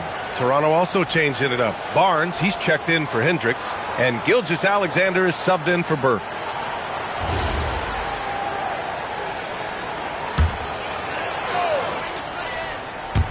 And here in the second, 2 minutes gone by. Alexander, the pass to Porter.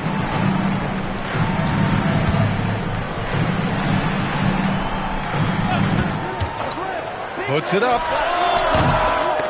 And the Clippers miss again. Oh, man, he can't get anything to fall. You can feel his frustration.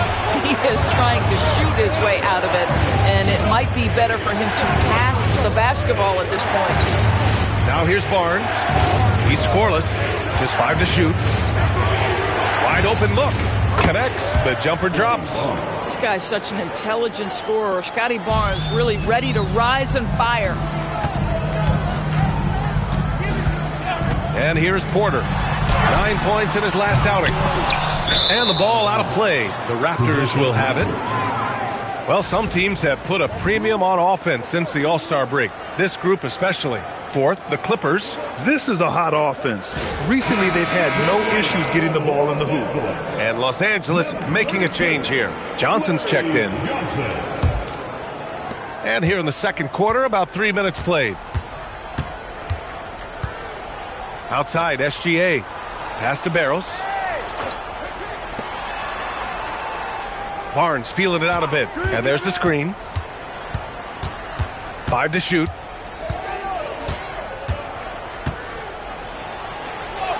Barnes gets it to go inside. We know Scotty Barnes will embrace the physicality. That score is about concentration. Outside Brogdon. Nice ball movement by Los Angeles. Hardaway from outside. And he knocks it down. He's 3 of 5 now from the floor. Picking up right where he left off. Hit 2 triples in the first quarter. Now he gets another to fall. Timeout called by Darko Rajakovic. Coach probably just checking to make sure everybody's on the same page here.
Kevin Love's checked in for Bassie. Chris comes in for Johnson. And it's Trae Young in for Porter Jr.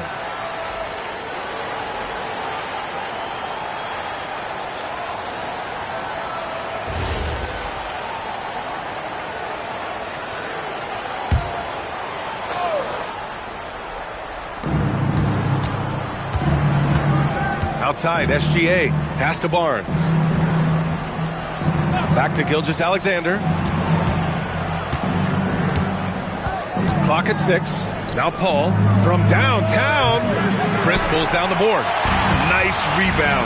Trying to match the other team's intensity right now.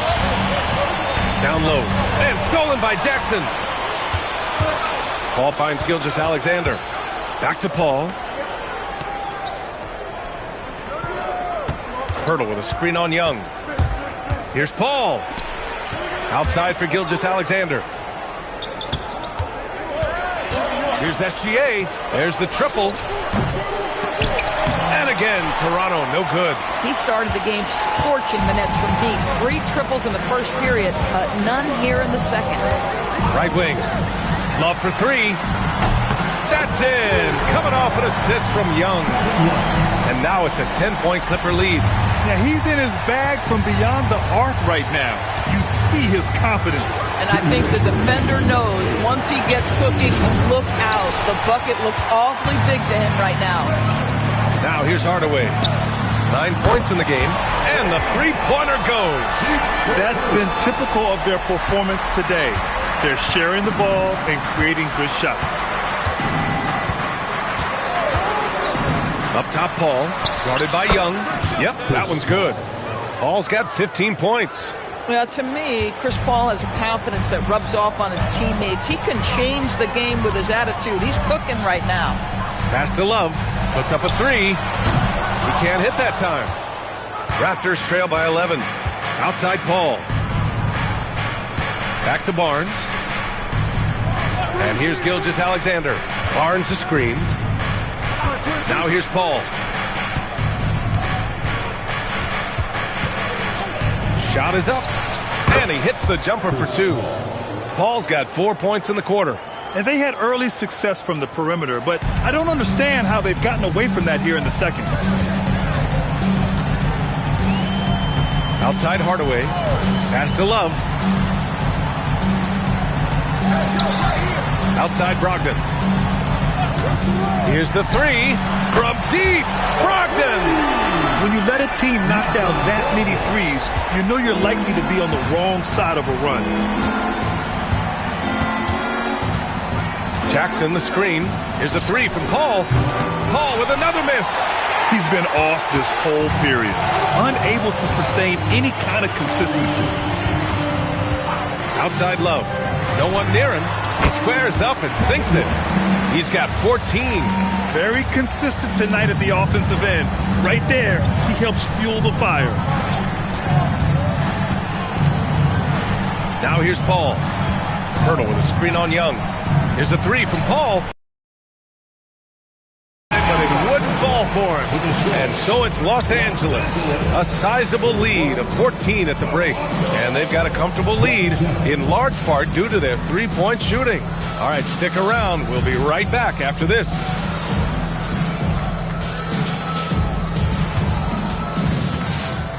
Please direct your attention to center court and get ready for the fan half-court shot. Drum roll. They're thinking about the shot. You were so close. Yeah, let's hear it for the participants.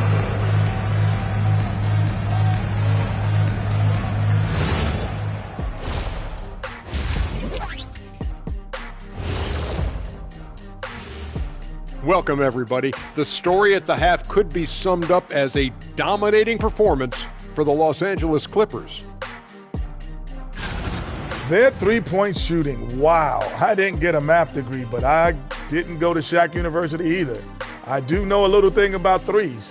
Yeah, Kenny, I heard you applied to Shaq University. Denied.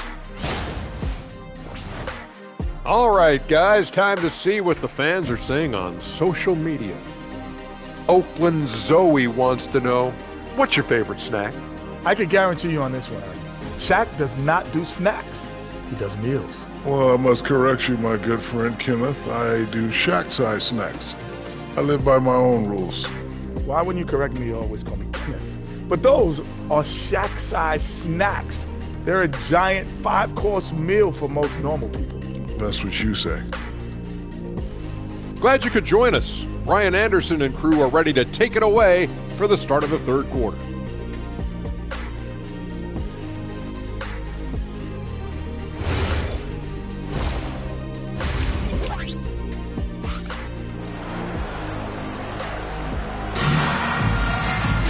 And as we dive into the second half, we'll find out if the next two quarters are any different from the first two. So far, it's been a runaway.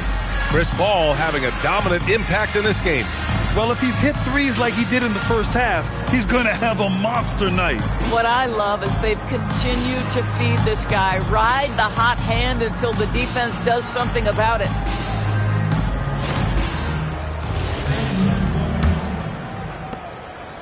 And it's Paul with the ball for the Toronto Raptors.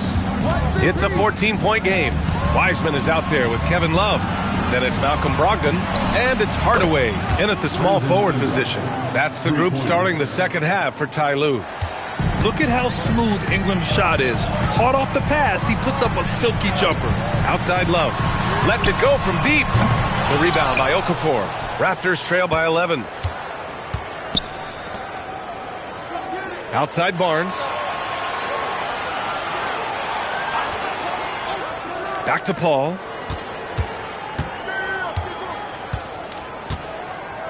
Inside. The fader Gilgeous-Alexander from outside. They get it again. Back to Barnes. Outside Paul.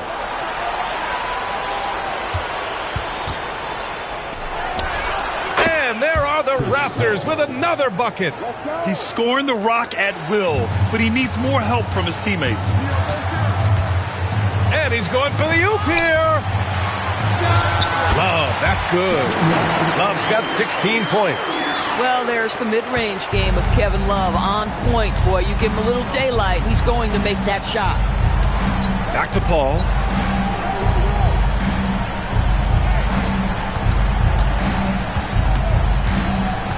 Pass to Ingram.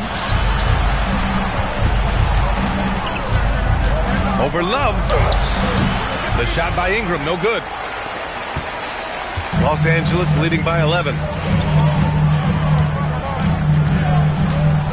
2 minutes gone in this third quarter now.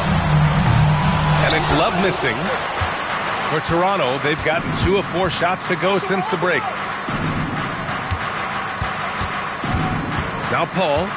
He's got 19. Up and over Porter. And that one's good. Paul's gotten 4 this quarter.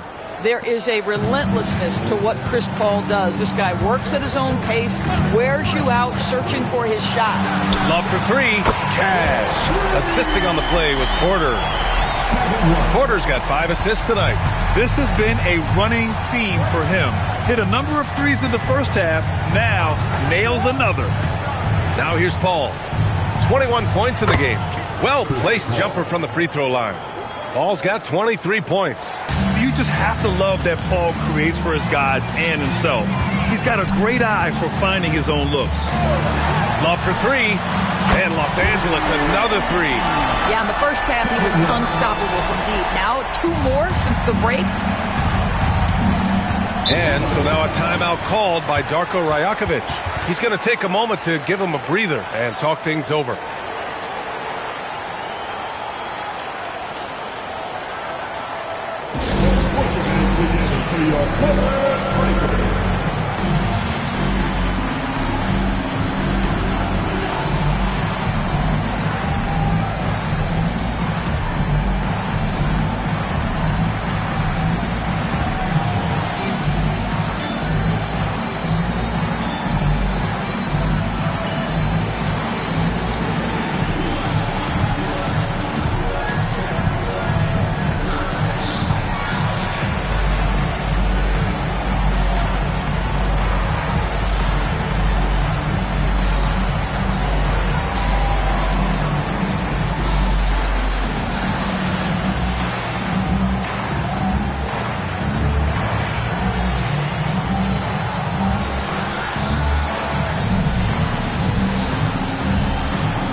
Let's look at the leaderboard and see which teams are making the most of their trips to the line in the second half of the season. 5th on the list, Los Angeles.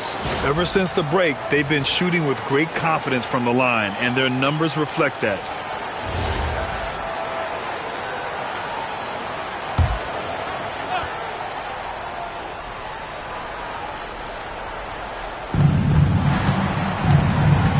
Pass to Paul. Ingram on the wing, covered by Love. Shot clock at 5. Here's a 3 from Paul. And it's Wiseman with the rebound. Wiseman's got 4 rebounds in the game. He started out strong. 3 threes in the first half, but the long ball has disappeared on him since. They grabbed their own miss. And he was fouled in the act of shooting. Opportunity for a 3-point play here. We see it over and over again. More teams sending activity to the offensive window, and it pays dividends. Los Angeles shooting their first foul shot of the night. Richardson's checked in for Brogdon. Shooting 1.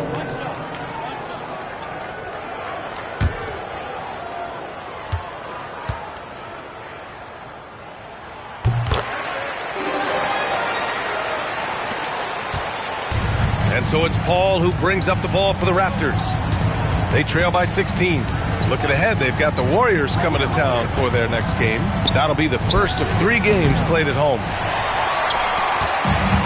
Los Angeles has gone 2 for 5 from 3 since halftime. Porter with it, and it's Paul picking him up. Outside Love. Porter looks it over.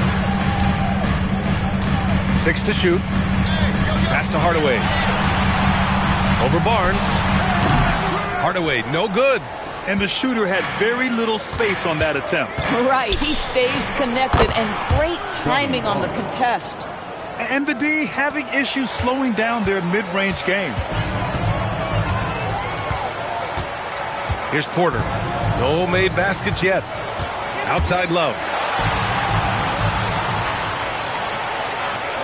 Screen by Wiseman. Love, and that one's good. And the Clippers lead by 17. This defense is getting spaced out. 3 of the last 5 buckets have come from way beyond the arc. Back to Paul. Outside Barnes. Pass to Ingram. Here's Paul. Lets the 3 fly. Gets the 3 to fall. Paul's got 9 points here in the second half. Knocks that one down. 4 triples for the night. 3 in the first half. Outside Hardaway. Takes the 3. The rebound by Okafor. Okafor's got rebound number 8 now. Outside Ingram. Fires from deep. It's rebounded by Los Angeles. Wiseman's got 6 rebounds now in the game. Pass to Porter. Love for 3. That one drops, and it comes off an assist from Porter. Porter's got his 7th assist of the game with that last one. Timeout called by Darko Rajakovic. He'll take the opportunity to regroup. Man, we've seen Kevin Love really having a great game. Too many open looks from 3. Coach has got to be into them about their perimeter defense.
Los Angeles. Toppin, he's checked in for Wiseman. Johnson comes in for Richardson. And it's Trae Young in for Hardaway. Toronto also changing it up. Pirtle's checked in for Okafor. Hendricks comes in for Scotty Barnes. And it's Lou Dort in for Chris Paul.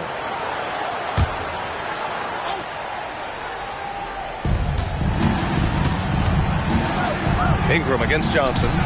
And Dort with the bucket. On the assist by Ingram. Boy, easy pickings from that distance. More of that, please. The Clippers lead by 15. Young, the pass to Porter. Back to Young.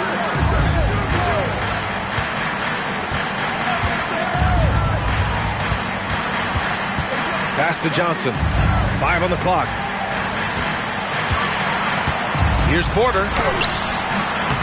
Rebounded by Ingram. That's a shot he makes with regularity, but that time the defense up to the challenge. 4-3. Good. And so it's Johnson with it. He brings it up for the LA Clippers. Left side Young. And here's Porter outside. Oh, and another three for the Clippers. Here in the second half, they're really focused on stretching the floor. And guys, boy, when you're hitting, it sure does work. It obviously opens up major options at the offensive end. And here at the end of the third, it's a double-digit ball game. Clippers ahead. They lead by 18. And we're coming right back after this break to get the fourth quarter started.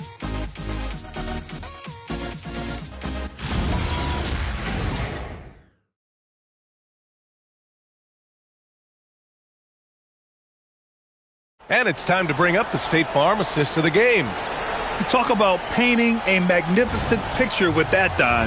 Just a great decision and a perfect delivery. We call that putting it right in the pocket, and he knew what to do with it once it was there. And with the fourth quarter upon us, time is running out for this game to become competitive. So for Toronto right now, we've got Jackson, also Barnes out there, and it's Barros in at the one. Hardaway, a good look. Ooh, a little luck that time as it drops. And he's coming off a huge performance, and his confidence couldn't be any higher. And his coach knows that, too. Well, the best players, to me, deliver night after night after night. So as long as he's hot, keep riding it. Now here's Barnes. Up and over Hardaway. Barnes, it's good. Yeah, Scotty Barnes in his element. He's so confident in the paint. The Clippers lead by 18. Outside Brogdon. Fires the three. Rebound Toronto. 1 minute in now in the fourth quarter. To the middle. It's tipped. And the whistle blows on a backcourt violation. Let's go dig in.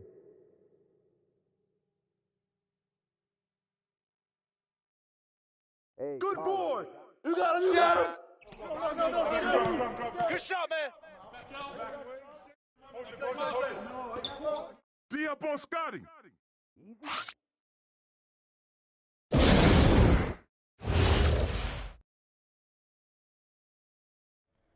Blue. Love it, baby.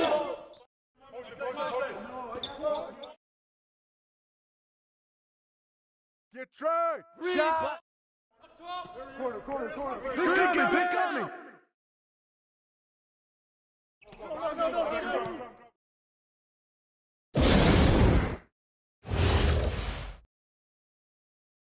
I got your help. Not in my chest.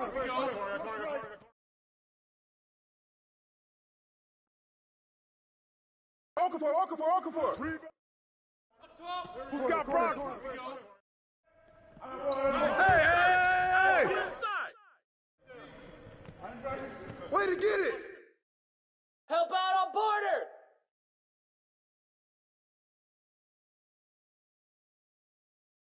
Easy money.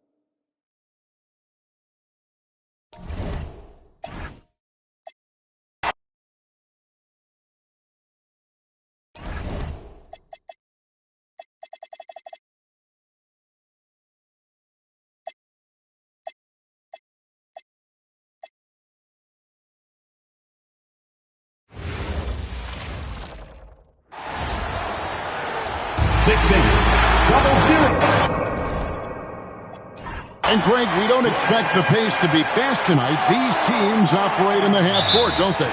Exactly. There's so much transition offense in this league. It's interesting to watch teams execute in the half court. Here are the starters for Milwaukee.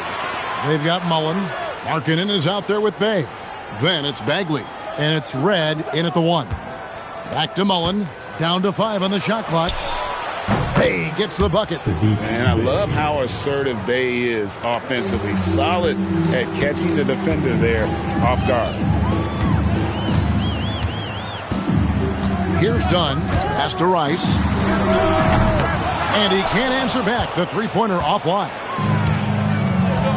And now let's send it over to our courtside reporter, Allie LaForce. I caught up with Coach Charles Lee. He told me when he was watching film of their opponent, what stood out was Lauri Markkanen's efficiency. Coach said Markkanen doesn't need high usage to be effective. He gets a lot of his points off of movement, and he brings versatility to this offense. Guys, back to you. All right, Allie, thank you for that. And so here is Miami, following the 3 by Milwaukee. Mutombo is screen on Bay. And it's the Kembe with the jam. And he can time his passes so perfectly. Wow, what an assist. And stolen by Dunn. So first quarter just over a minute and a half in. Good ball movement here by the Heat. Here's Mutombo. Open jump shot off the mark. And I was sure that was money on that one, but everyone is afforded an easy miss or two. Yeah, it was a great look. Sometimes they don't fall. You've just got to keep taking great shots. And he likes to get in a rhythm early. Nice triple. Head against Dunn. Pass to Rice. Puts up a 3. Gets it to go from beyond the arc. And you got to get out on Rice because he will make you pay from deep. Outside, Markkanen. It's good. The assist that time from Mullen. And early on, they look great. They've made all 4 of their shots to start this game.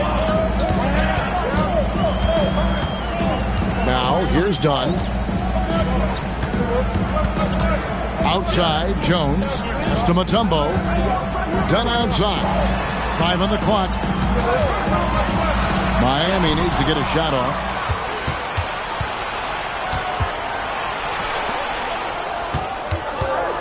It's stolen by Mutombo. Jones drives in, and he lays it straight in. Well, when you have a scorer as skilled as he is, you do everything you can to get him the looks he needs. Red passes to Mullen. A floater. It's hauled in by the Heat. Doesn't register as a block, but he did everything you want defending that shot.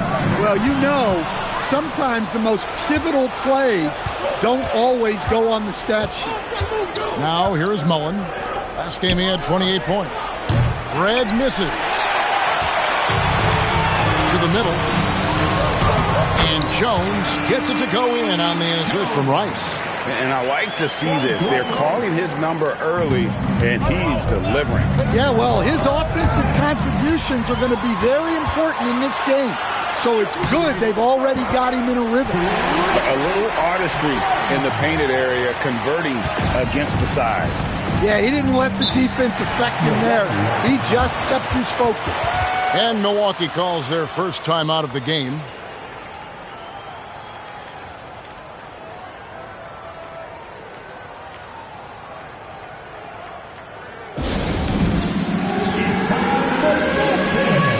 If you see yourself on the big screen, then you know what to do. Show us your move.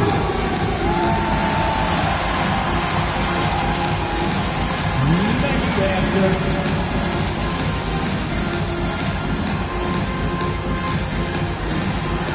We have a dancer.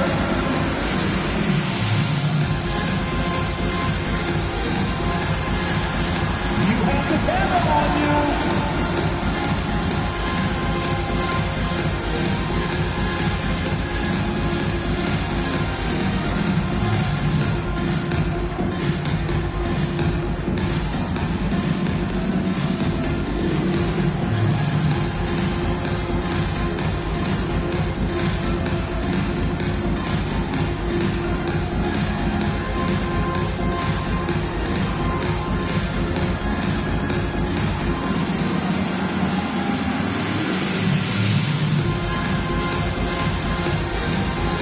Bucks making a change here. Thomas has checked in. Now a chance to take a look at some numbers for him. Number 25, Cameron Thomas.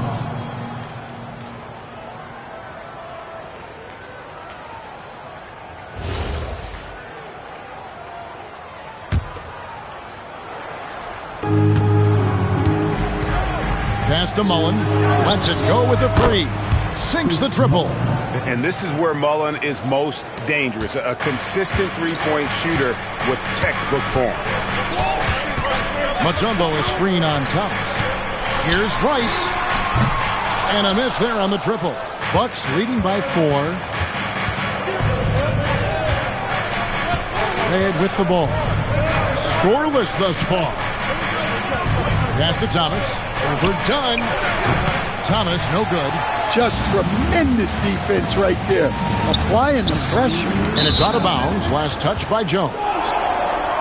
Now we get a chance to view the NBA leaders in assists. 5th on the list, Chris Dunn. His passing has been so terrific. You can see his unselfishness really rubbing off on the rest of the team. And some changes here for the Heat. Kings checked in for Goga Bitadze. And it's Morant in for Dunn. Big group substitution here for Milwaukee. McGlure, he's checked in for Bagley. Fry comes in for Lauri Markkanen. Porter's checked in for Mullen. And it's Mayo in for Michael Redd. Now, here's Fry. Thomas. Mutombo grabs the board. Mutombo's got 4 rebounds in this game. Tries the spin move. Jones for 3. Good, and a nice assist from Morant. Jones has got 7 points. And for the defense, that is a heart-sinking moment when you see him that wide open from beyond the arc. Thomas with it, defended by Jones. No one near Mayo as he lets it go. Drills it from outside. Defensively, if you're going to disrupt his rhythm, you have to put more pressure on him. And the officials calling for a 3-second violation.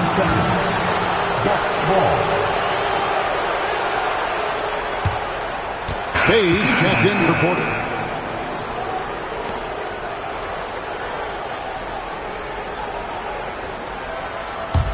Bucks leading by 4.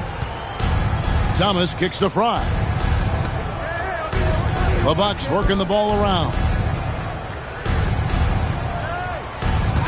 Now Bay, 9 points in the game so far, and Fry has it in the corner. Here's McGlure. It's hauled in by the Heat, and this is the first season matchup for them against this Milwaukee team. And that one, good. And there's a pattern starting to take shape here. They're working it inside and getting good shots from close range. And here's Bay. And looking at his production, he averages a little more than 7 points a game. Finding space on the perimeter, but he couldn't capitalize. It's a 4-second differential between the shot clock and game clock. Inside. King, that's good. King's got the game tied up here for the Heat. Pretty much all of their buckets coming from inside the paint now. Here's Thomas. Pass to Fry. 3-pointer. Unable to get that one. It's all tied in Miami. Stay with us as we get set to bring you the second quarter right after this.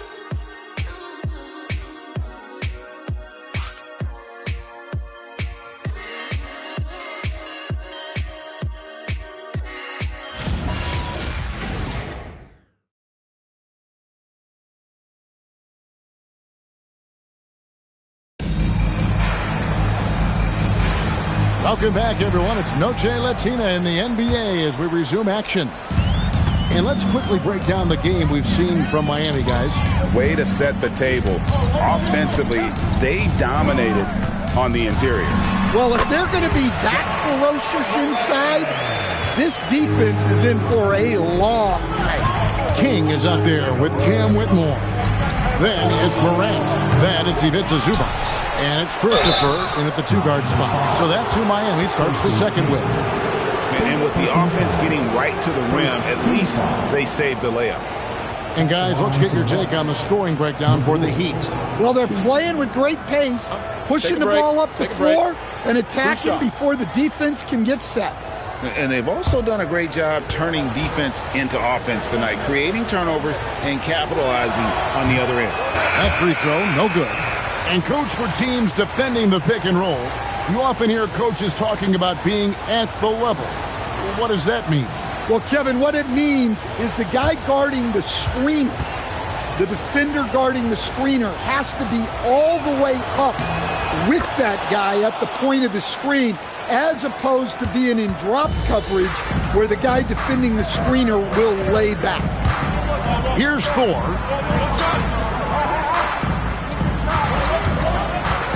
Fires for three. The rebound by McGlure. The Bucks trail. Now here's Bay. Pass to Thomas. To the inside. Here's McGlure. And there's the whistle. 3-second violation. The Heat making a switch here. Gooden's checked in.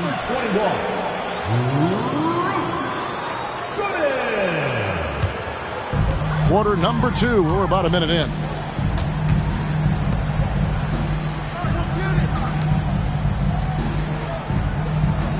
Morant against Thomas. Morant passes to King. Misses from short range. Last game for the Heat, they picked up the win against Detroit. Yeah, I think they prepared to face more defensive pressure, and that one didn't happen, and boy, they just rolled. And you could sense the difference in energy. They were keyed up, jumping on mistakes. They just outworked them. Good on the bucket. Mayo's got 5 points so far. And so Morant will bring it up for the Heat. They trail by 1. They get to take on the Blazers at Portland after this one. That'll be just 1 game played away from home for them. Morant pulleys his way inside. The chemistry has been terrific. Really impressed with their offensive execution. Timeout called the Bucks.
Different look for Milwaukee.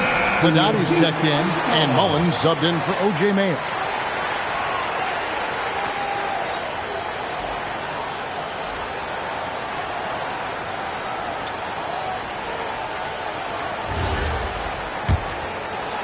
And we're about 2 minutes into the second quarter here.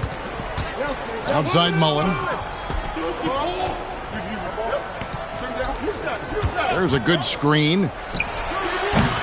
From outside, off the mark. Definitely a situation you want to make sure you don't give him too good of a look. Batadze is screen on Thomas. Here's Rakasner. Lock at 6.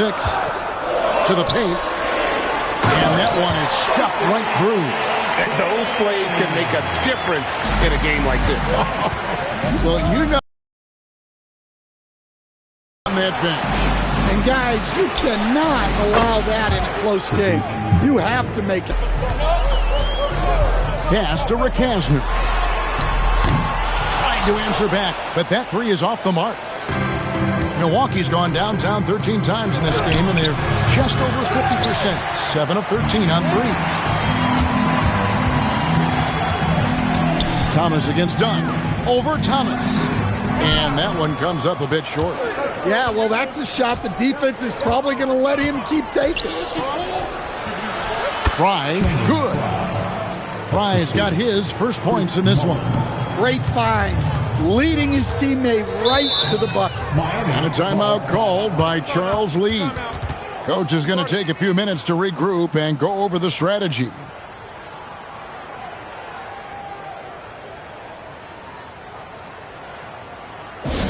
noise, fans, for your Heat Breaker dance crew.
And here's a list of players that have been coming through for their team on both ends of the floor. The point guards with the most steals over the course of the last month. Chris Dunn on top. And all those swipes have come for him because of that endless energy with which he plays on the defensive end. I mean, whoever he's guarding, he sticks to them like glue on the perimeter. And it's such a luxury to have a point-of-attack defender like him. Someone who can disrupt the play before it even gets started. Here's Price. Again, the miss by the Heat. For Milwaukee, they've gone 50% from the floor in the second quarter, 3 of 6. The shot by Markkanen, nobody around. It's 3-pointers off the mark. Rare you'll see him miss such an open look. Jones dishes to Dunn. Over to the left wing. Ice. And it's off from 3-point range. Milwaukee's gotten into trouble with the 3-ball in the second quarter, only hitting 1 of 5 attempts. And he hits it and gets hacked on the play. A 3-point possibility if he can convert the free throw. And Markkanen continuing to improve inside. I mean, utilizing his height. The D has a tough time matching up with somebody with his skill set. And the Bucks making a change here. Mayo's checked in.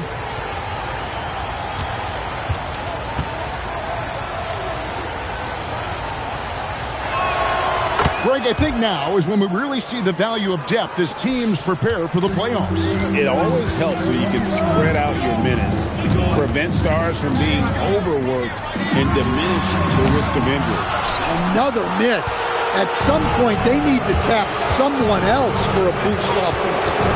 And passes to Bagley. Great pass to set up the lay-in. Bagley's got the lead up to 7 now for Milwaukee. And a timeout called by Charles Lee. He's going to take this chance to talk to his guys.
Story on Chris Dunn, breaking down his play since the All-Star break. And his playmaking ability, unquestioned, one of the top 15 assist men in our league. And back to your point, number 2 in steals. He's just a tireless worker. Plays that hard-nosed, on-ball defense. Most guys just can't disengage from him. The Heat trail by 7. Mutombo sets a screen. Here's Price. They can't stop the run with that one. Solid rebound there, with the sport like it is, that's an area where they can't afford to get lazy. And there's the bucket from Markkanen. The defense is far too slow to close out on those three-point attempts. And Miami shooting in the second quarter has been pretty embarrassing, just 27%. You know, Greg, in recent seasons, Lauri Markkanen has taken on a leadership role. And Markkanen has been the featured player on some very young teams, and he's really embraced that role, proving to be a positive influence both on and off the court. Now, here's Markkanen. 10-point lead. This is their biggest. Red outside, and another three for Milwaukee. And those aren't the type of three-point opportunities that you can allow in the NBA. Mutombo is screen on Red. Shots good by Rice. Rice has got 6. Sometimes trailing in the game, players get sucked into trying to make that home run play. Outside, Markkanen. To Red, a 3-ball, connects from three-point range. Red's got 6 in the quarter. The defense a step slow, and you can see the result. Here's Rice, the tray. That's in, coming off an assist from Dunn. Dunn's got 3 assists in the game. Bucks leading by 10. Michael Red on the wing. And another 3 for Milwaukee. That's a dozen straight points coming off the triple. And Miami shooting at 52% from the field. They're clicking. About 7 seconds separating the shot and game clocks. Rice. And he can't answer back. The three-pointer offline. Well, you can tell he's forcing things a bit at the moment. He's been trying to get it going, but this hasn't been his quarter. In the corner, Mayo with it. Misses the 3. Fires from way outside. And so it's Milwaukee. 13 points up at the end of the period. They've got their field goal percentage to thank for that. They've been hot from all over the floor tonight. We come back right after this.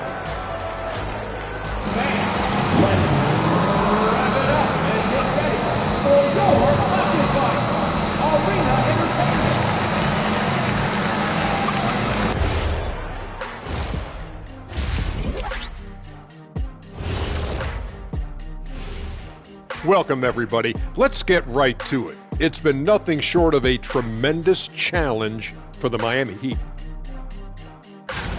Oh, man, when you can't defend the 3, it's painful to watch. We talked about staying connected to shooters. This is what happens when you don't. And right now, let's see who's jostling for Rookie of the Year. I think it's fair to say we know how this probably is going to shake out. But crazier things have happened. And that is it for halftime, folks. It is back to Kevin Harlan and the crew for the second half.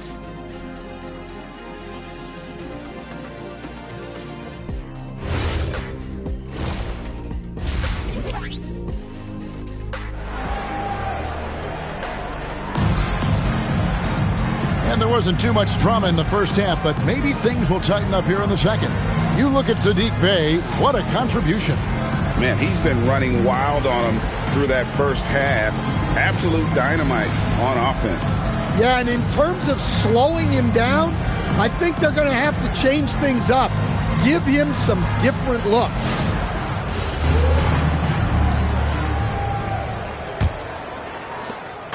And here's Dunn. He'll bring it up for the Miami Heat. It's a 13-point game on the court for the Bucks. Cullen is out there with Michael Red. Then there's Markkanen. Then it's Saddiq Bey. And it's Bagley in at the 5 spot. Well-placed pass in the hands of a guy ready to attack. Red misses. And I think that one could have easily have fallen for him. Rice, no good. That's not a bad shot at all. It just didn't go in. Sometimes the process is right, and you still get a bad result.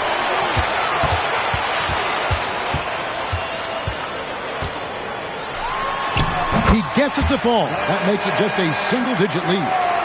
Rice has got 11 points. And you simply can't give Rice those close looks because he is going to make you pay. Done against Red. Pass to Rice. The three. The rebound by the Bucks. 13 points was their biggest lead in the game. Wow, his shooting woes continue, and it's weighing down this offense. The shot's good from Mullen. How many times have we seen a possession like that from them today, ending with a basket coming off a pretty pass? Now, here's Dunn. Mutombo is screen on Red. That's it, and the Milwaukee lead is cut to just 9 on the basket from Rice. Well, that's his 4th triple for the game now. Just his 1st in the second half. In the corner, Bay with it. Bagley dishes to Markkanen, and he's fouled pretty hard on that shot, but he's got the chance to pick up the points at the line. Yeah, just nice strength there, and then just off with the shot. For Milwaukee, they have made 2 of their previous 3 free throws in today's game.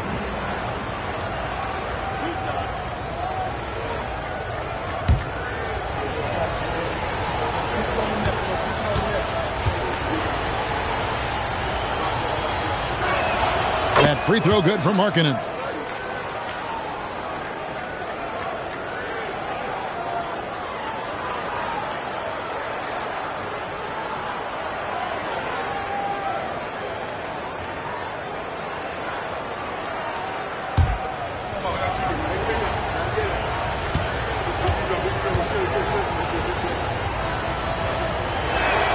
And Markkanen drops them both.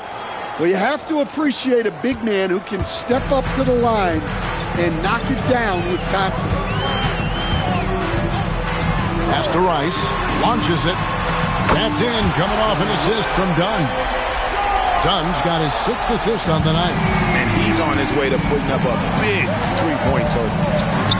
Outside, Mullen hits the three-point bomb. Mullen's got 2 now from beyond the arc in the 3rd for the Bucks. A little under 2.5 minutes gone by here in the 3rd. Here's Rice. He's defended by Bay. Out left to the wing. Red with the ball. He's got 9. Outside, Mullen. It's hauled in by the Heat. Mutombo's got rebound number 8 here tonight in the game. Pass to Dunn. Inside. Mutombo misses. Bucks leading by 11. Now Red. He averages about 5 points a game. Outside, Mullen nailed from three-point land. Mullen's got 9 points now in the quarter. Yeah, it looks like he hit the reset button at halftime. Not sure if it was a mechanical issue, but he's looked much more confident offensively. And a timeout called by Charles Lee. He made the decision to huddle up with his guys and talk about strategy.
Well, some rookies have been making a name for themselves on the glass this past month. Let's see who we're talking about. Second is Marvin Bagley. And every team in the league needs a guy who can go and get. I mean, his great work on the boards certainly endear him to the coaching staff. The Heat trail by 14. Dunn looking over the floor. Here's Rice. He's defended by Bay. And the layup's good off the glass. Just a heroic scoring effort from him this quarter. He's doing everything he can to will them back into this game. outside, marking it. Here's Mullen. Again, Mullen missing. Well, and even though he couldn't get that one to fall, that's a shot they want him taking. Right now, let's take a moment here to catch up with Allie LaForce on the sidelines. Well, the NBA keeping an open mind. Commissioner Adam Silver said, quote, "This is the only league that plays 48 minutes. I'm a fan of 10-minute quarters. A 2-hour format is more consistent with modern television habits, but it's such a dramatic change. Something like that would have to be talked about over time." Kevin? All right, Allie, thank you for the report. And we saw this from Bagley in college. He has very good touch around the rim. Mutombo is screen on red. Here's Rice. That's in, coming off an assist from Dunn. Rice has got it back down to within single digits with the Heat. Knocked loose and stolen by Dunn. And he converts the layup. And made possible by a heads-up play defensively at the other end. The Bucks have gone an even 50% from the floor here in the third quarter. 4 of 8. Outside Mullen. Bucks passing it around. Here's Markkanen.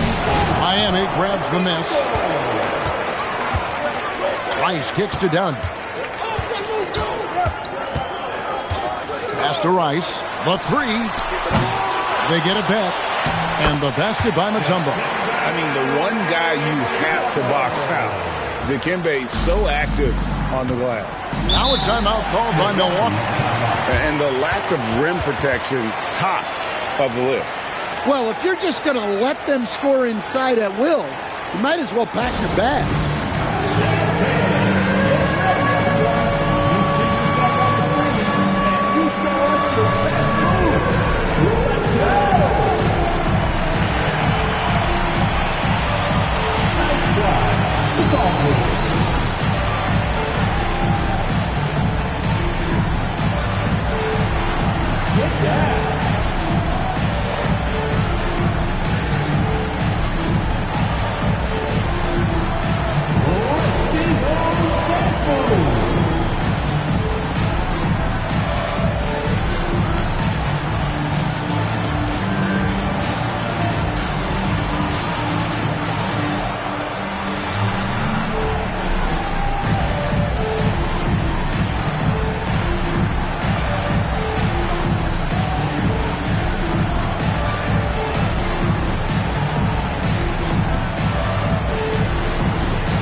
Milwaukee with a whole new lineup now.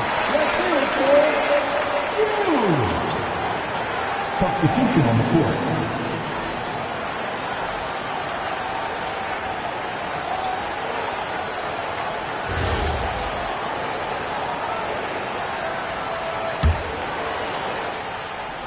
And the Bucks with possession here. They've led by as many as 14 points. And here's Mayo for 3. And it's King with the rebound. On offense, here are the Heat. Stringing it together. They've got an 11-2 run going. Pass to Morant. Zubac's a screen on Thomas. Morant finds Zubac. Good, and a nice assist from Morant. Morant's got 3 assists tonight. Well, we've seen that movie a few times, haven't we? An easy bucket in the paint. And here's Mayo from beyond the arc. Milwaukee, no good that time either. The Heat trail by 3. Morant passes to King. All the officials are all over that one. This is his first chance at the line tonight. First team foul. Now at the line, King. Shooting 2.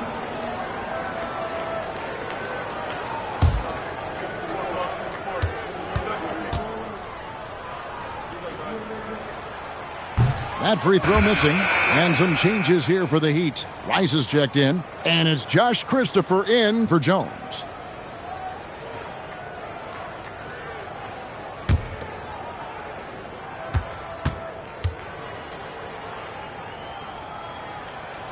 And the second free throw, good. It's a neck-and-neck game here in Miami.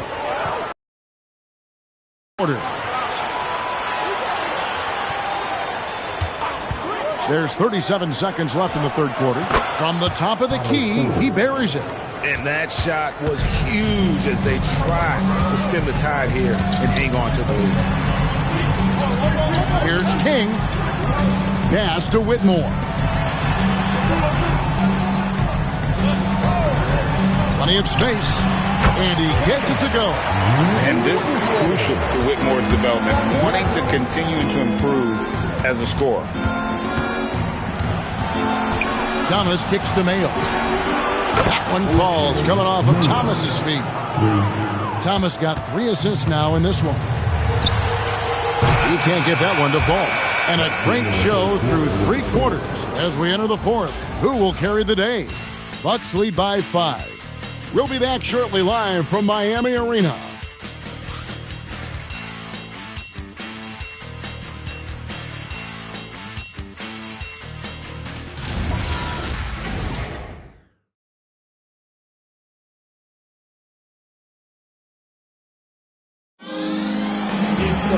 And with 3 quarters behind us, we start the fourth quarter in what is still anybody's ballgame.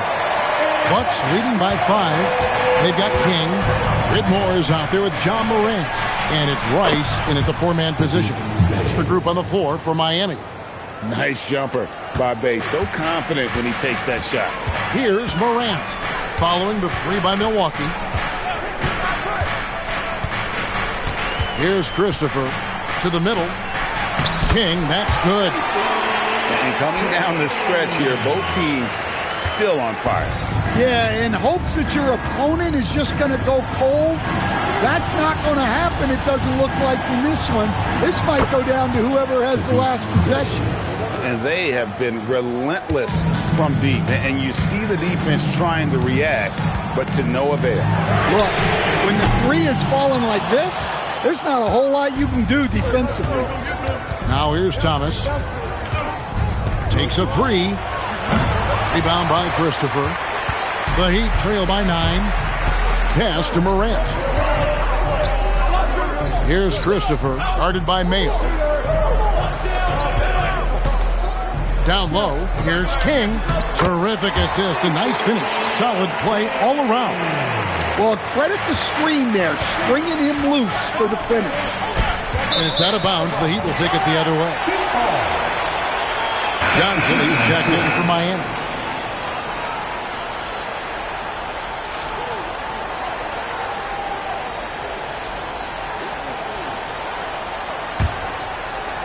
Final quarter here, and we're just over a minute and a half through it. Pass to Christopher. And here is King. Morant, that's for 2. Miami no good on that time either. Mullen passes to Bay, and the shot is good. Bay's got 20. His strong shooting has really helped them secure this lead. And timeout is called by Charles Lee. He has decided it's the right time to talk.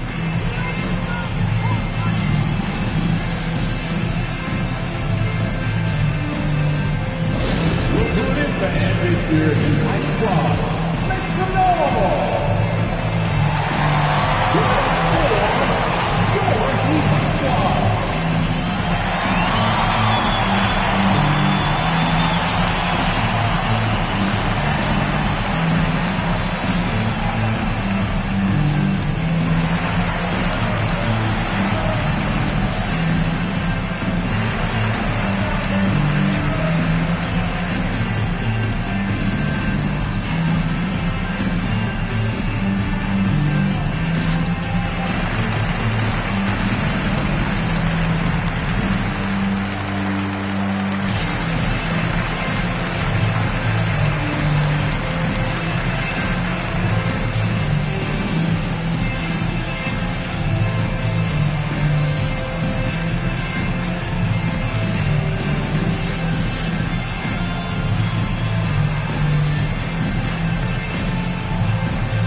He's checked in for Johnson. McClure, he's checked in for Milwaukee. Let's go to the sideline and see what Allie LaForce has dug up for us. Allie, take it away. Over that last break, I got a chance to hear what Charles Lee said to the team. He told his guys to, quote, turn it up, going on to say, only way we get out of this hole is with effort, incredible effort. So show me what you can do out there. It's a big ask, but we'll see what happens. Back to you. Allie, thank you so much. Now here's Morant.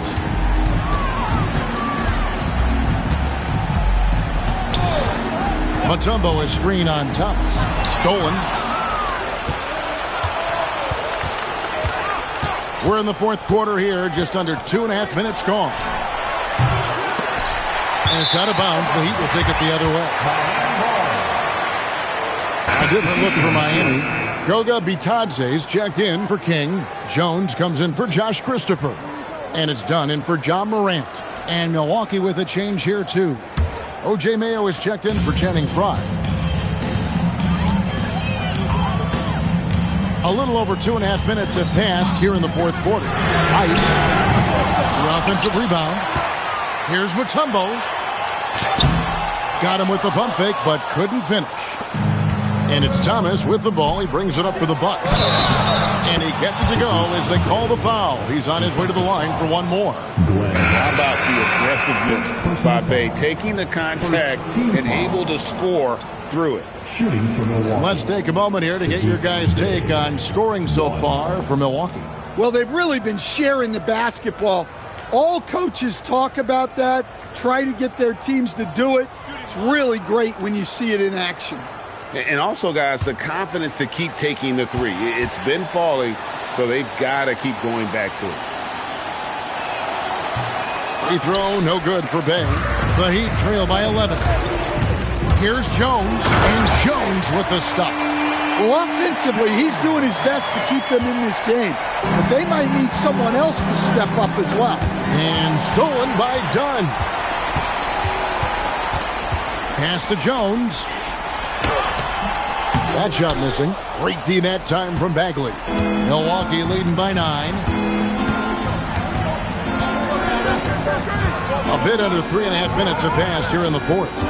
Red, a screen on Dunn. Milwaukee, no good that time either. Well, they're in the lead, but he's still been frustrated from an offensive standpoint. Chris Mullin. First personal foul. First team foul. Now at the line, Eddie Jones. 2.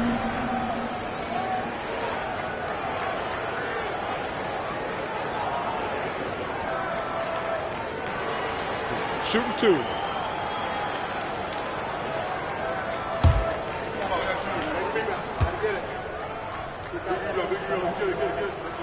And that one falls for Jones.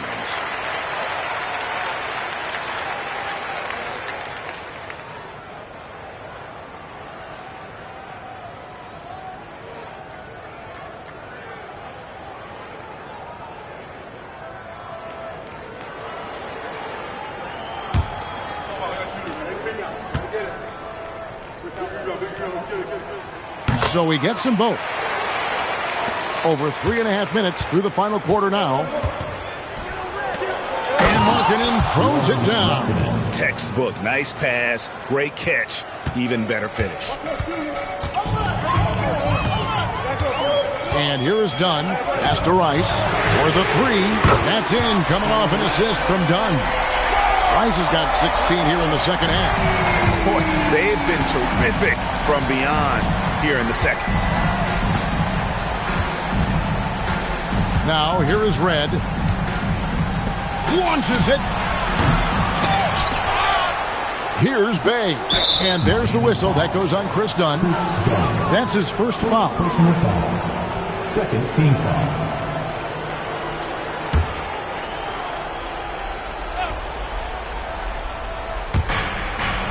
Now Bay. Markkanen looking it over. It's good. That's their third straight make off an assist. And so it's Charles Lee calling timeout. And he wants to see some changes out there right away and right now.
The Heat trail by 9.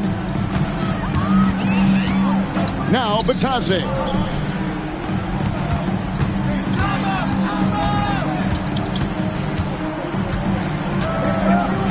16 feet away.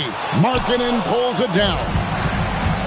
For Milwaukee, they've gotten into a pretty good groove, going 6 of 10 here in the final quarter. Mullen with the ball. Takes the 3. Not going to go. And on an open look like that, he's very gifted at making the weak coverage pay. Now Batadze. The 11-footer. It's stolen by Mullen. Now the Bucks moving it up. And he lays that one in off on the breakaway. Love the recognition. Realizes that one is all him. Yeah, beating everyone up the floor and finishes off the break. Now here's Dunn. Batadze. It misses. They can take their time on this possession. It wouldn't be a bad idea. Just give themselves a little bit of a break. In transition, here comes Miami.